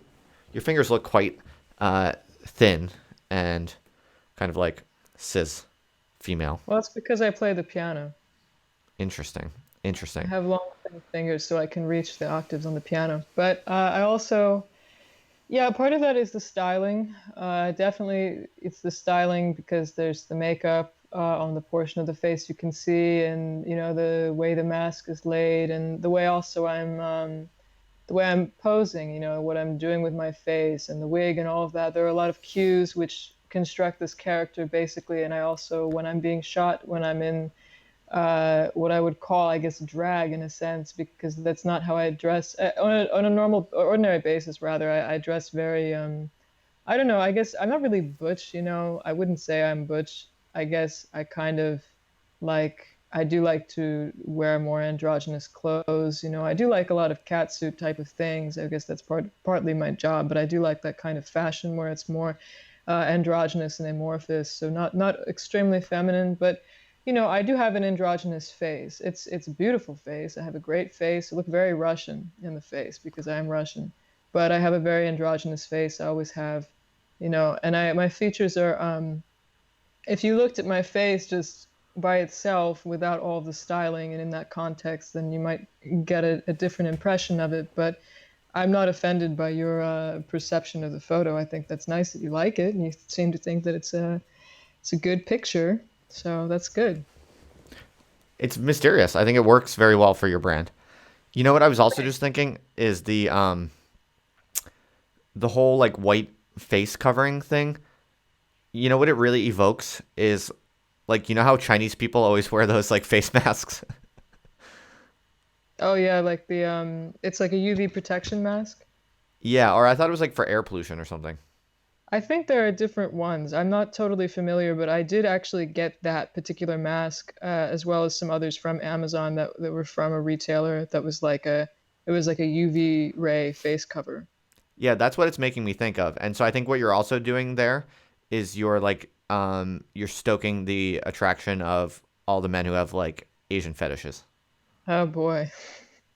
It's very genius. It's very smart. I mean that well, there are a lot of weebs out there. That's very true. There's some people who actually did think that I kind of looked like a cosplayer or I looked like an anime character, but I wasn't intentionally going for that, though. Weebs are gonna project their weeb stuff onto you, I think. So we have a question for you from the chat. Are you game for that? Yeah, is it nice? Yeah. It's a honest question. It's an honest question. This person, this person, bless their heart, was going to pay for a super chat, but they couldn't figure out how it works. So I'm just going to gladly accept the question anyway. Um, Okay. they ask, I want to ask Ashley what her top few recommendations are for listening to classical vocal music. Oh. And the second part of the question is any modern art music with good, intense vocal parts. Honestly, I would say right now, like, and I mean, depending on where, how much familiarity you have with certain things. Like, I don't have a great musical education because I didn't go through an academy or anything, so I wasn't like, I've been privately trained by like a friend of my family when, since I was young. I started lessons at like age 14. And so now I'm trying to kind of develop more of a relationship to the institution. So I think that for me, then like some of my music history is lacking. But I could just tell you who some of my favorite singers are. And as far as classical vocalists, I think that Eula Beale is great, though there aren't many recordings of her in existence. There may be like four that you can find on YouTube. Because she went on like a limited tour of the United States or something around like in like the 50s or the 40s or something, and then she kind of stopped performing to take care of her family. So she put her family first, and her career kind of dwindled after that. But there are still at least four recordings of her that I've seen that I think are great. But then there's also singers like Maria Callas, who was very prolific, very famous. But I really always loved her voice, and when I was first listening to a lot of classical music, and really the way that I started listening to it was my mom used to always play like the best opera in the world kind of compilation CDs, which honestly they have a lot of great performances on those CDs. So it is sort of mainstream in a sense, but it does open you up to a variety of different voices and classical pieces and operas and stuff like that, so you can kind of get like an impression of it. But I was always struck by Maria Callas, especially in her performance of Vici d'Arte. I just really like her voice, and it's like one of those voices that it's so unique. It's even ugly at times. Like some of the tones that sometimes the timbre of her voice is like so strange, and so that some people would be put off by it. But I actually really like her. So as far as classical singers, I guess those would probably be my favorites. But I'm kind of it's escaping me like who else I was going to say. I mean, I could say like gosh, like I was listening to Bridget Nilsson the other day. She was singing some I'm gonna get dragged for this, but she was singing Wagner. I actually really like Tristan und Isolde, the opera. Hmm. It's like a really great aria from that. I watched her sing that, so I do like her too. I don't know. There's a lot of great classical singers, and really for me, it's about finding those who and like 'cause all of them have their own voices. They have voices in their own right, but it's about finding those who really reach something emotionally, who really move me emotionally, and that those are the singers with whom I can connect.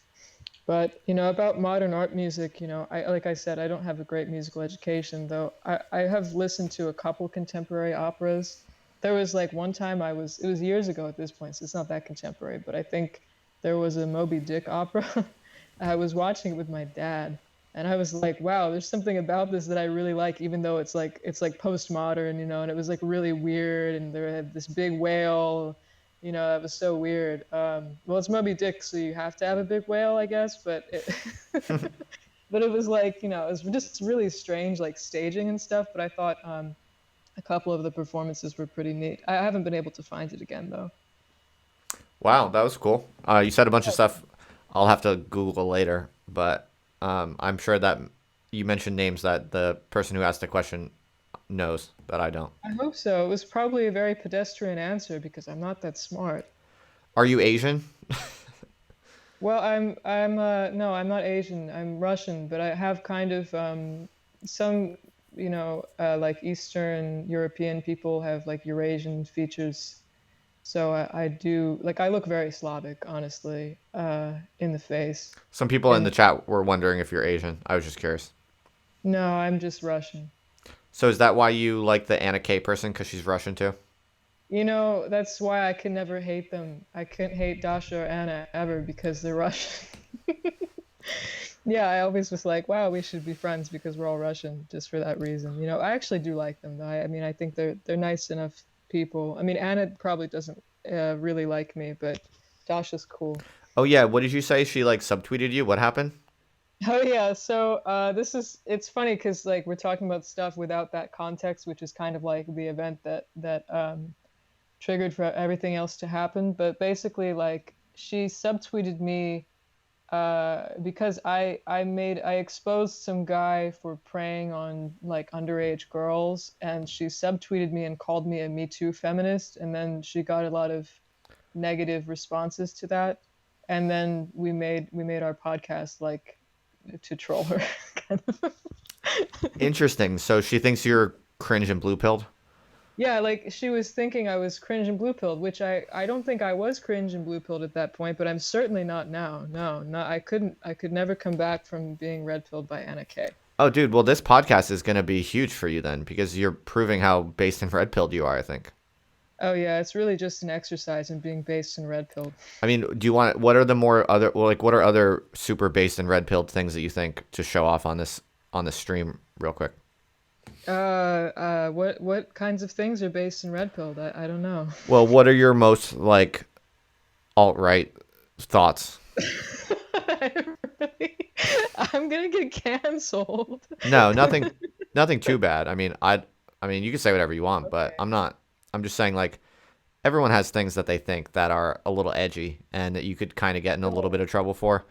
But Oh yeah, why don't I'm you not just really like I'm not like really an alt-right person. Like I'm not really aligned with that. I just, the reason why I kind of like I talk to a lot of different people online and I kind of interact with different people online just because it's the culture that's happening, and I want to be aware of all the different perspectives in the culture that I'm in just so that I can, at the very least, so I can be informed and I can engage with it properly, instead of just kind of remaining insulated and then I lack a consciousness of how different movements and trends are developing and such. So that's like the main reason I kind of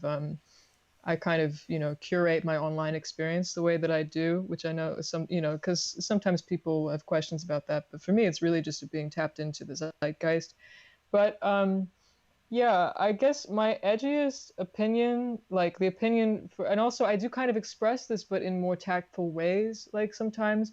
But I really think that the sex industry is immoral. That is an unironic opinion that I hmm, hold, which also does have something to do with my Catholicism, but not as much as people think. Because if you say something like that and you use that language that has the religious implication, and people will say to you, oh, you're just having Catholic panic about it, oh, you're just like a sexual purist and you believe in like the, and it's like I really absolutely don't. I am celibate myself, and for me, like my sexuality and my concept of sex is very much bound up in my religious beliefs. So I do find the industry and the sexual commodification of people to be perverse and to be immoral. But I really only care about it because I care about the welfare of people. So if I perceive it to be something that's exploitative and that traumatizes people, then I'm against it, which is really the only reason I'm against it.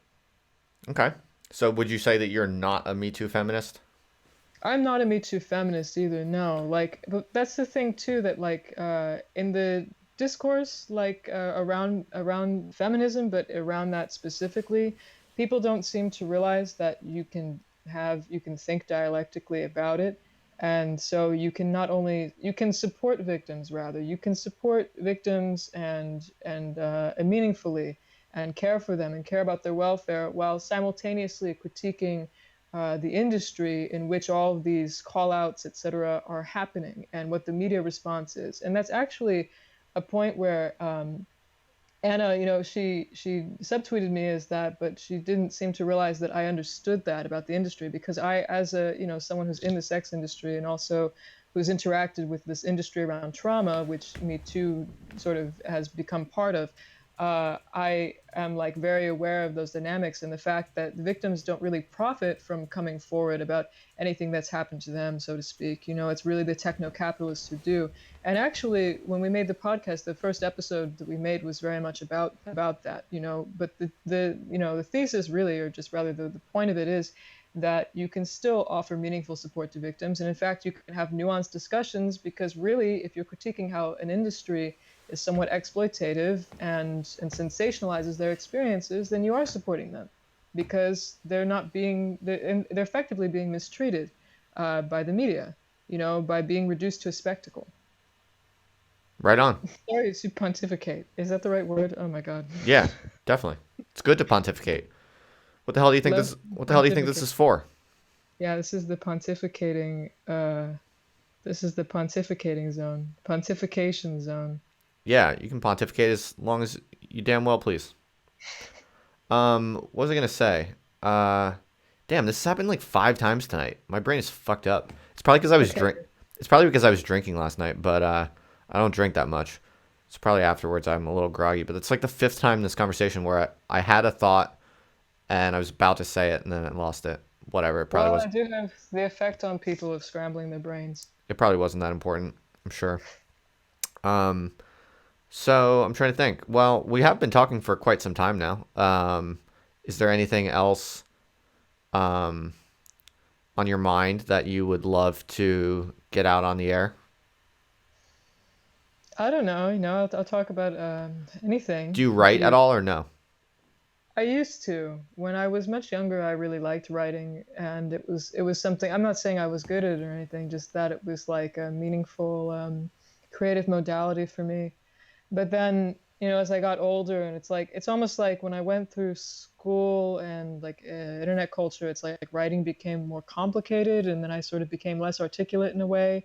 So the last time I really ever sat down and wrote something was probably like 2 years ago. I used to write like I used to write a little bit of like poetry and stuff, but I mean, it's like so silly. I don't know. I honestly wrote religious poetry, which was never really understood as such. So then I stopped doing it because I was like, well, it's never going to like be understood in this way. And then I wrote an article. So I used to write articles on art criticism and things like that. But it was so difficult, like writing was so difficult. So now I really prefer, like, I actually do like tweeting, just in the sense that it's it allows me to kind of have these like pithy like phrases, and like not very, I'm not very verbose person when I'm writing anyway. I guess I talk a lot. I kind of ramble when I talk, but uh as far as writing, like tweeting is like all the writing that I do now, because it's just like so easy to, it fits the way that I think in text. Right on. Yeah, definitely. I feel like Russian chicks are like good with free speech. Is that a thing? Like, because when I think Is about the I've read some books about like early 20th century kind of like free speech movements, not free speech movements, but like, like the Lower East Side, like Greenwich Village in, like the 1910s and like that period. And it was like, that was like a very vigorous time for like kind of like radical, cultural conversations and experimentation. And it was like really raucous, a time that was known for, like coffee shop culture and shit like that of like, intelligent immigrants, often, speaking Yiddish and that kind of stuff. Like, I'm not like very schooled on it, but I know enough to know that a lot of like the Russian emigres were like very active in the kind of like radical free speech. So like Emma Goldman, right? Like is an Oh yeah. example. I think there's other examples also. Like Am I crazy? And am I making that up? That there's a thing with like Russian women have like a kind of knack for like not giving a fuck and kind of like speaking freely in a dangerous way historically. Well, we're very butch. We're stone butches. Is that what it is? Yeah, it's really just being butch. It's really being butch. And like I said, it's not necessarily the full traditional butch aesthetic, but the presence of being butch. The butch presence. I have a butch presence, don't I? Ask your people chatting to you. All right, everyone. Ashley wants to know: does she have a butch presence? Please tell us in the chat. Yeah, I please don't think please it's. tell me if I I'm don't in think it's line with that. my culture. I don't think it's. I don't think you have a very butch presence. Well, how Um. would you define my presence? Um.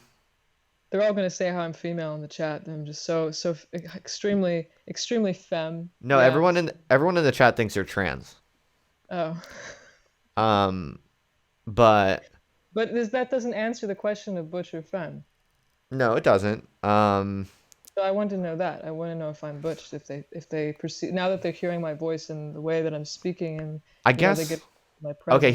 Here's what I would say. We'll let the chat responses accumulate, and then I'll review them and tell you. Great. Um.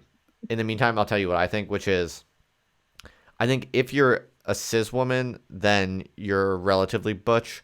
But if you're a trans woman, I'd say you're relatively feminine. That's interesting. Does that make sense? Let's just say I'm somewhere in between the two. That's cool. Yeah. All right. So let's see what the crowd says then. I'll tell you. Um, the crowd says one person says, "Not really. You seem kind-hearted." Oh, Um, thank you. another person, my friend Gullfire, says, "Very butch presence. Powerful, Very good powerful, presence. powerful butch presence." Oh, that's Um, nice. You could screenshot that, post it so I can you can go do retweet. like the chat replay after this if you want. But All right. I can screenshot it for you. Why not? Let's see. Yeah, I want it live. Yeah, I want to Um, capture the moment.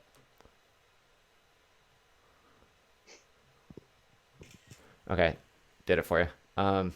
Justin, you're a real good friend. So what other people say? Not really butch. Someone says I don't think trans. Someone says more trans, and someone says um, yeah, but trans presence. Uh, someone says you're a beta. Um, Owned. Oh, someone's I'm so owned. someone says you're intimidating femme. Thanks. Someone says you have a lot of top energy. Someone says tomboy energy. Um, someone's got harsh words. They say very deep voice, would not bang. Good. You're not allowed to. No one bangs this. Yeah, I'm celibate. that's right. That's right. Oh, I don't fuck. Do you not actually? I don't fuck. No, no. Even Ever? despite the fact that I am a glorified sexual commodity, I don't fuck. I don't fuck. There's no need. I have such good internal alchemy that I don't fuck. I have Well, no desire to fuck. I've never heard of internal alchemy as a alternative to the F word. Well, you got to study that up, man. That's the direction you're headed in as an alpha yourself. What? You have to develop that balance of internal alchemy. No, So that can I'm be trying to have alchemy with my wife, if you know what I'm saying. Ain't no ain't no internal alchemy. God bless the kids. You know what? Internal alchemy sounds like a euphemistic way of saying jerking off. No, I don't jerk off either. I've never masturbated. I don't masturbate at all. I have no Well, because desire. that's a kind of internal alchemy, if you know what I'm saying. I mean, it's not really because it imbalances the alchemy because you imbalance the alchemy when you ejaculate. So if you actually have a release, then it's an imbalance because that is a great, you have like the spirit inside of you, so to speak, and then you have this tremendous buildup, and then there's the release, and then you're drained, so you're imbalanced. So masturbation is no good for internal alchemy either. It's beta behavior. Don't masturbate, kids. No one should masturbate ever again. Definitely, Not without proper jerk off instruction. I'm with you on that. Um, Cool. yeah, definitely anti masturbating. Yeah, Definitely. I'm anti spilling the seed, anti masturbation.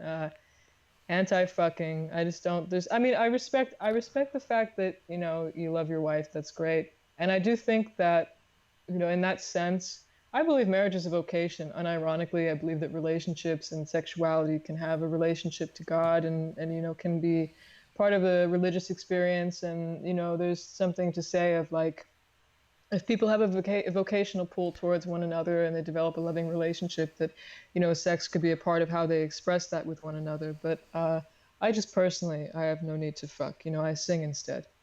So with your dominatrix work, you don't do any like penetration stuff. No, not to myself. No. So you only like whip people and stuff. You don't fuck them. Yeah, I actually have become less and less sensual as time has gone on because I become, more and more disgusted with Interesting. people like that in that context. So if anyone comes to see me as a dominatrix now, they'll probably just troll you. I see. So do you plan on being celibate your whole life? I don't feel the need to have sex. I suppose if God wanted me to have sex, then I would feel some impulse to do it. So do you just have low sex drive, would you say, or it's because you're opposed to the idea intellectually and ethically? I mean, it's like it's not. I wouldn't even say it's low sex drive, and I wouldn't say like I have excuse me. I wouldn't say that I have no sex drive either. I just think that that energy it's sublimated into something else, like because I can obviously connect with, quote unquote eros. It's so much a part of my brand. It's like I can connect with the Dionysian, but it's just that I use it in different ways, and it's become so abstract to me, and it's partly in due to my work, definitely. Interesting. So you're saying like you kind of get it out of your system through your work?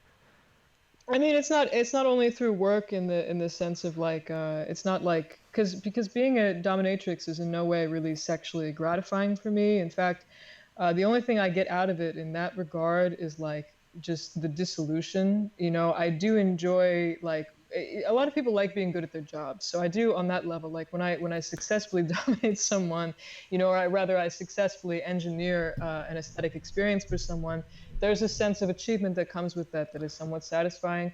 And so I would say that in order to do that, I have to descend into this sort of Dionysian, like spiritual experience or something. And so that is on some level sexual, but it's not sexually gratifying to me.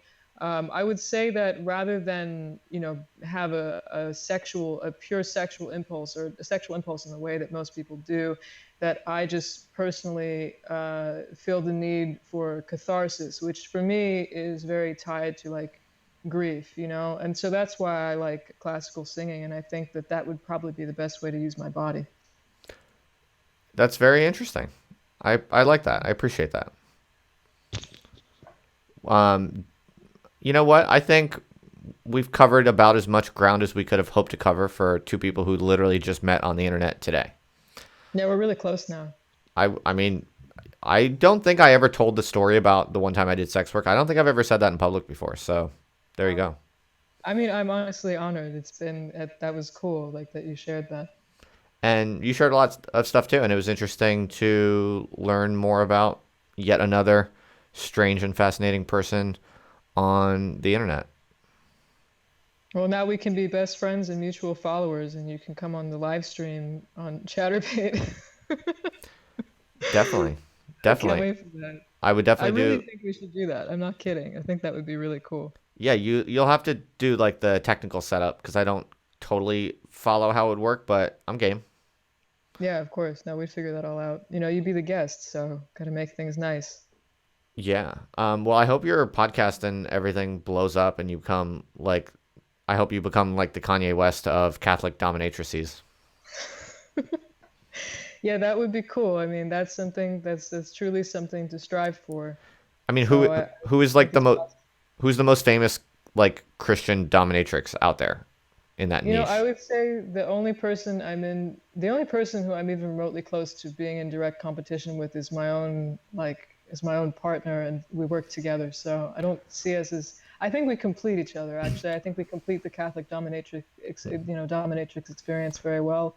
Because like there are a lot of course, like we covered earlier, like there are a lot of people who go by the goddess moniker, and like there are a lot of people who they mostly do like, fake Satanism and paganism. Like they're mostly like doing shit like that, which is just offensive.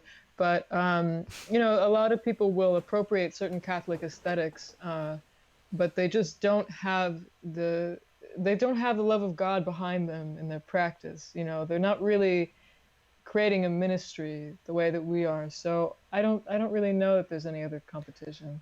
Wow. I mean, that's interesting. I want to play my small part, and that's what I'm doing right now. I'm playing my small part in skyrocketing you to become basically the equivalent of Joel Olstein. You know that guy? I've heard the name. He's like a super famous, super rich pastor, like evangelist pastor. Mm. And he's like a multimillionaire. And, he's like one of these guys who preaches at one of these like mega churches. It's like a stadium. You know those? Oh, yeah. I'm basically catapulting you right now with this live stream and podcast. I'm catapulting you towards becoming the Joel Osteen, whatever, however you say his name, of like Catholic dominatrices. I imagine your ministry expanding to have thousands and thousands of members in the next few years, and your Patreon is going to have thousands of patrons, and you and your partner are going to be at the top of an empire. Um, you're probably going to be meeting with Donald Trump, having very sensational recorded dialogues and interactions with Trump. And it's going to be a wild ride. I think it's going to put a lot of stress on you and your mental health and your relationships. But I think you're based and you're red pilled, and I think you're going to make it through. I was going to say that's the difference between evangelicals and Catholics, is that Joel Osteen guy is very cringe and blue pilled, but Exactly. Catholic Dominatrix is very based and red pilled. So, that's why it's good, really. Yeah, I can't wait to meet Donald Trump also. Yeah, exactly.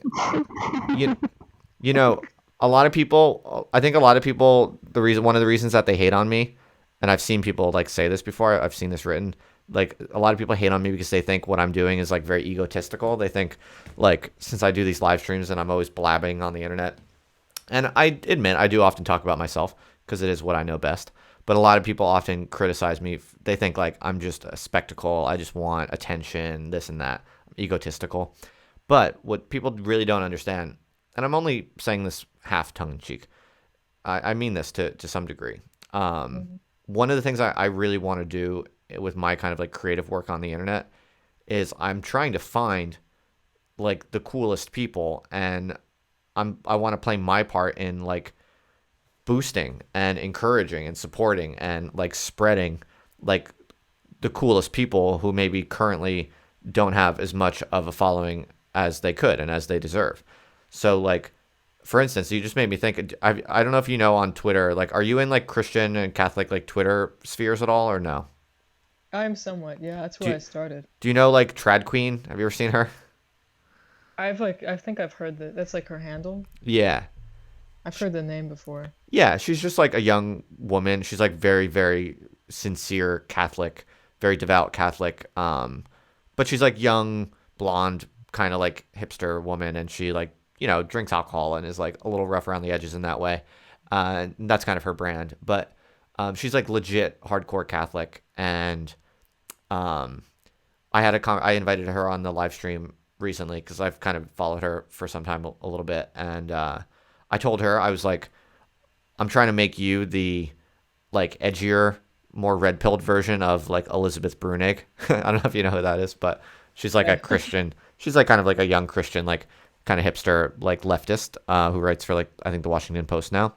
But I'm like, I want to find like the more red pilled versions of like currently successful institutionalized people, and I want to see them kind of take over the game. So like you're gonna take over Joel Osteen um, after after like when the trajectory that this podcast initiates for you finally ends. You're gonna be basically replacing Joel Osteen. Trad Queen is gonna be replacing Elizabeth Brunig. Basically, I'm talking about building an entire alternative based in red pilled empire, where we all collectively, basically, yeah, like overthrow all of the cringe and blue pilled uh, losers that we want to replace. What do you think? That's beautiful. You think it's good? You think Yeah, that would is that gonna work? be extremely based and red pilled. Is it gonna Yeah, work? and I think honestly, I mean that's kind of the trajectory that I was already feeling, because I do feel like God speaks to me sometimes. I mean, I really unironically do, but it's like it's just a funny way to bring that up into this in this context. But about like the idea of the ministry and such, and it's like I do kind of believe that God intends for me to have some kind of cult-like existence in the popular culture, which would be great. So I wouldn't have a mega church per se. Like I wouldn't want it to be a stadium feel. Like I would want it to be like a very traditional, like a very nice church inside with a lot of iconography. Which honestly, my house is kind of like that right now because when you have the perverse submissives enter your home, you want to make sure that you have all of your iconography around so that they feel very scared because they're aware that God is watching them, you know? So I kind of want my church, like, I do think of that in a way as being like church-like in the sense and how that's sort of like the logical trajectory of my life that I can take on more of a priestly role in the center of a church and have a well because I do genuinely want for people I want to sanctify and divinize the earth with my time on earth, which is really the purpose of vocation, which is like like unironically what I want to do. Hell yeah. But you just can't say that. You can't say that in so many in exact religious terms because most people will be like, oh, that sucks. And it's like, okay, well, I'm just gonna make jokes about my feet then. Just gonna post feet pics until you listen to me. No, I think that's so great. I think that's a beautiful phrase. What did you say? You want to what the earth? Sanctify and divinize the earth. There you go. I think that's a beautiful thing. Um, Yeah, all of it is motivated by the love of God. and you're right that most secular people will hear that and they'll kind of cringe, but that's just because they're blue Because they're pilled. cringe and blue Yeah. pilled. Seriously, they cringe because they're cringe. Yeah. you know, don't be afraid of that. Don't hold back. I think you should divinize the cringers. God broke my heart of stone at his altar and red pilled me. Wow. Yeah. Wow.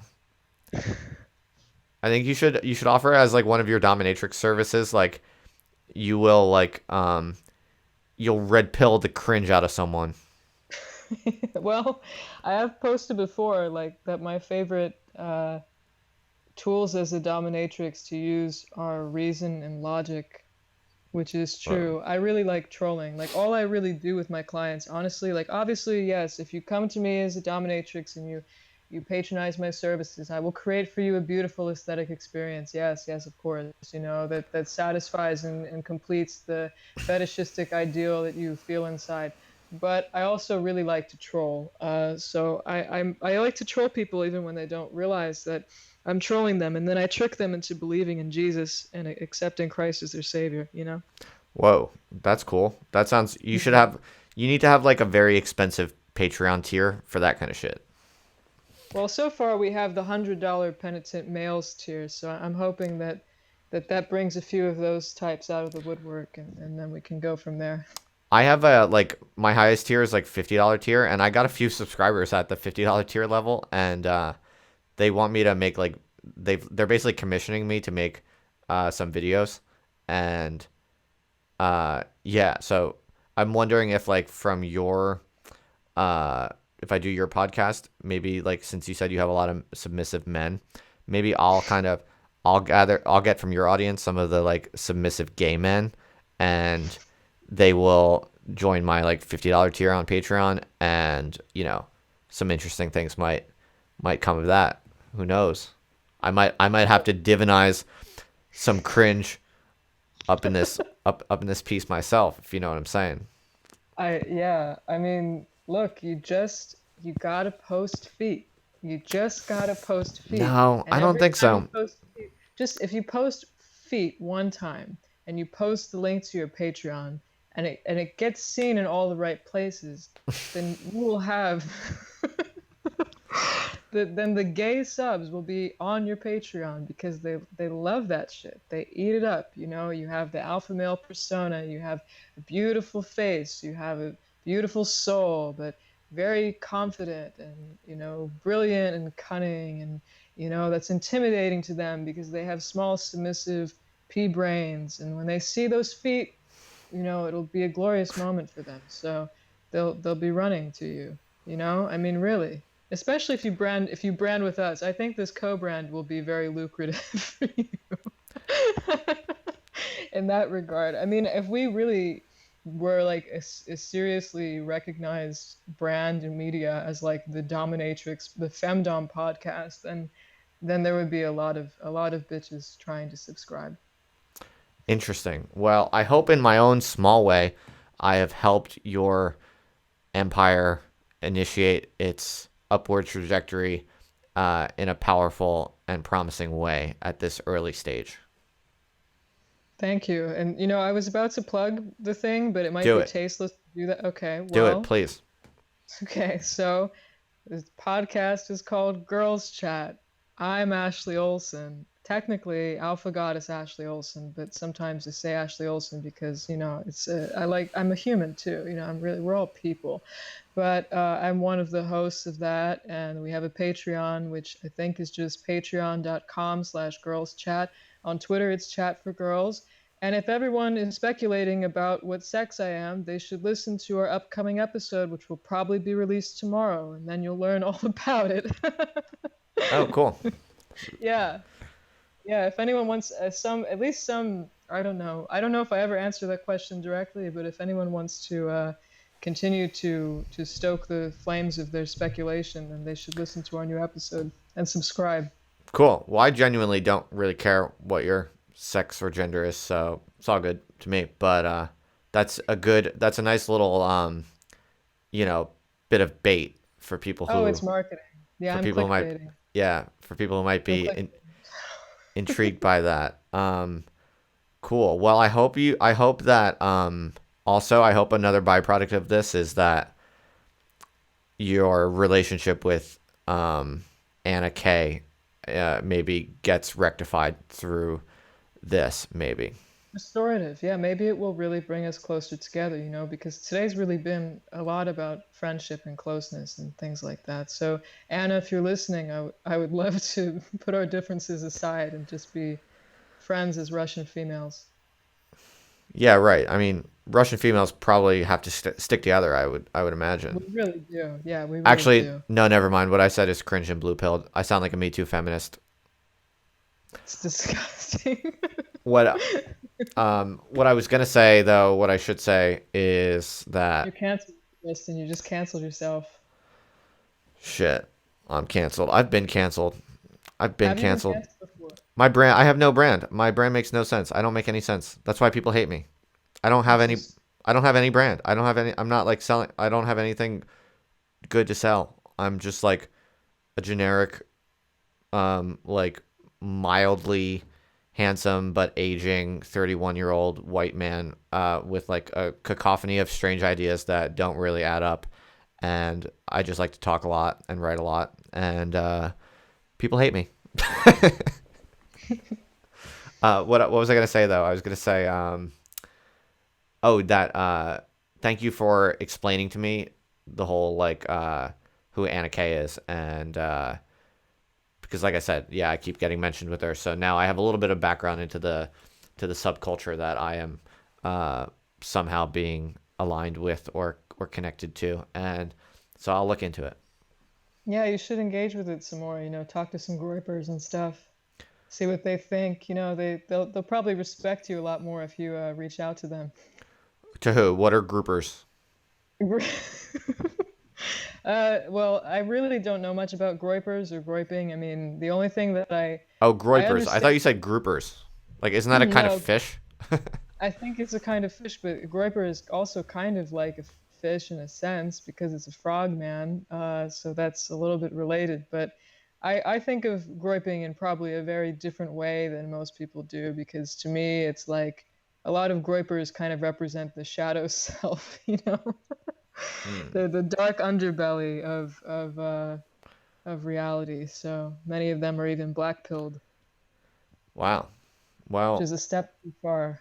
well, hey, listen, this has been really interesting and fun and stimulating, and you're like very nice, but also like weird, and I really appreciate your like forthright Catholicism, and I like how kind of stern and earnest you are with that. But you're also somehow able to be relaxed and comedic and frivolous also. So that's a cool combination that I don't often encounter, and it's been fun to learn more about you and hang out with you for like more than 2 hours now.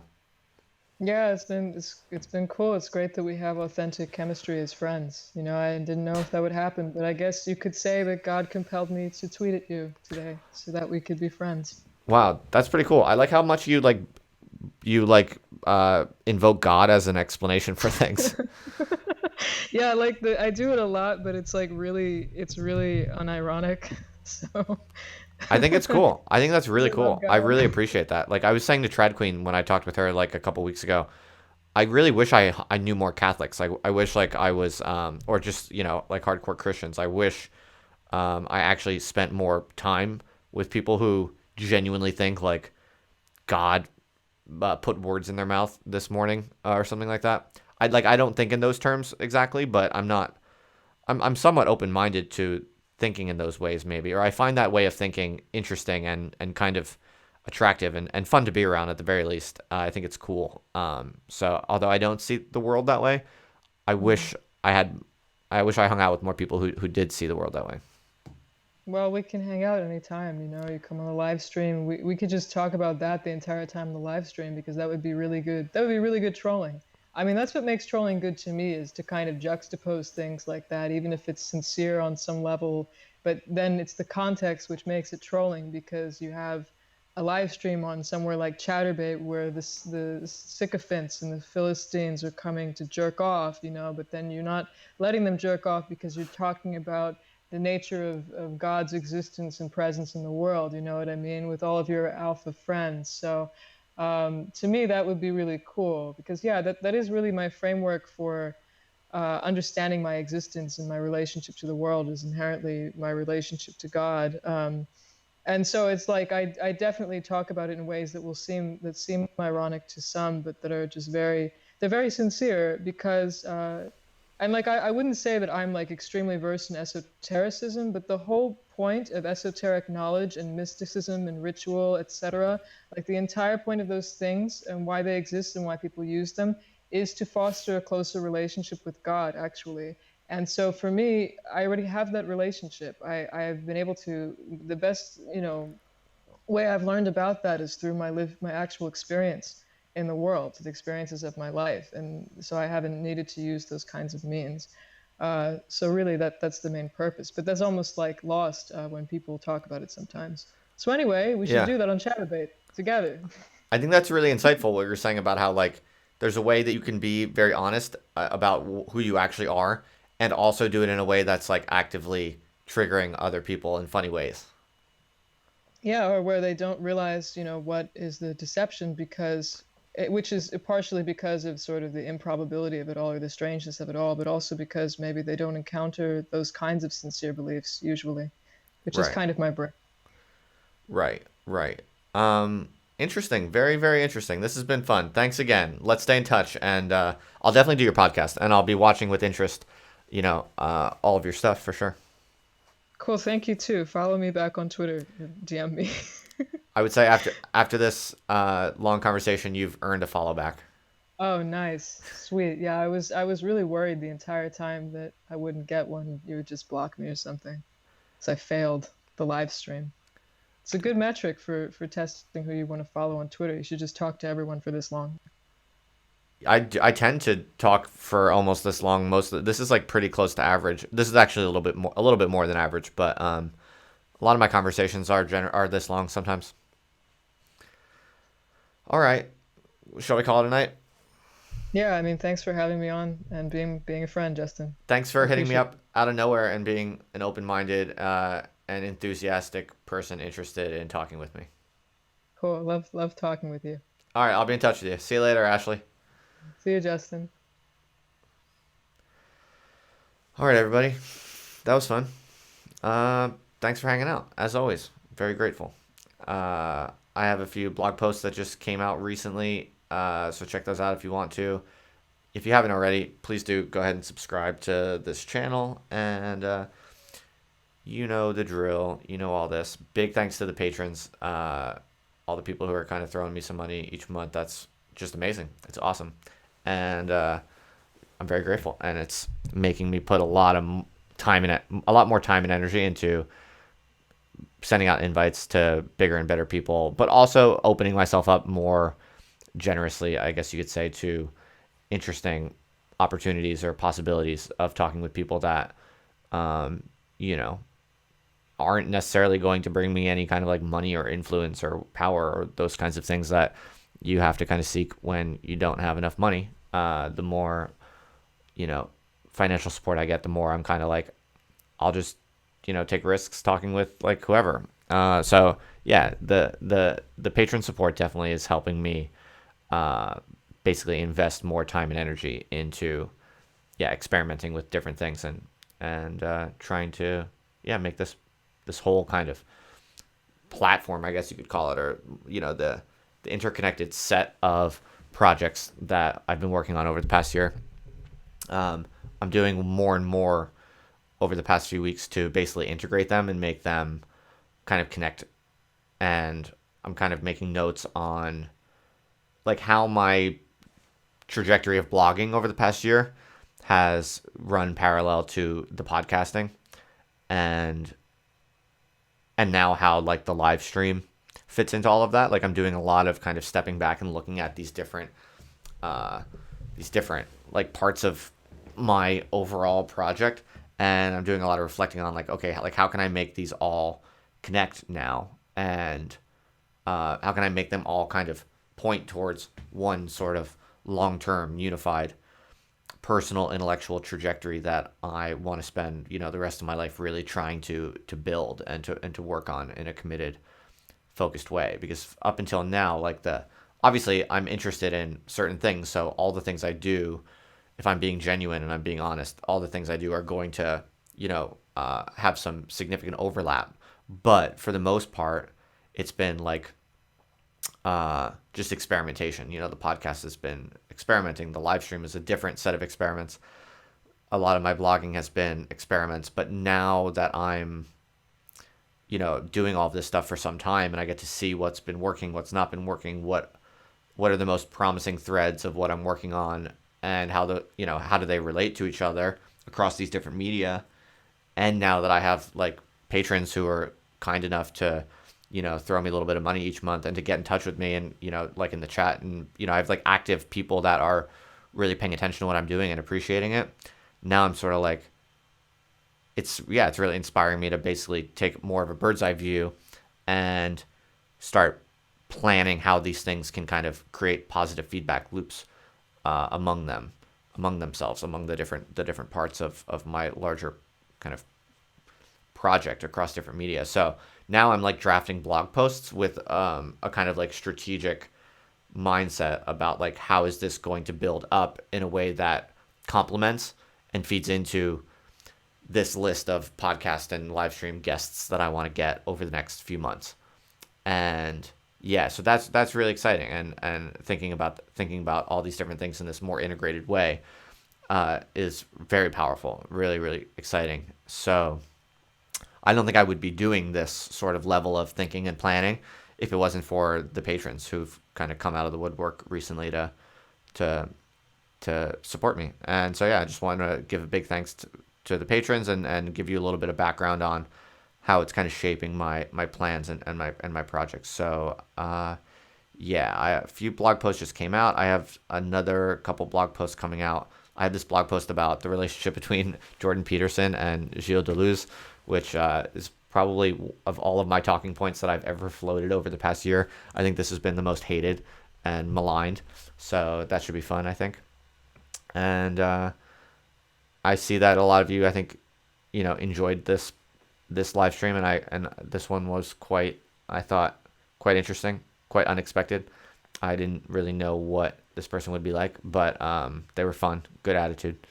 So I enjoyed it, and I'm glad that you did too. All right, I think I'm just going to wrap it up.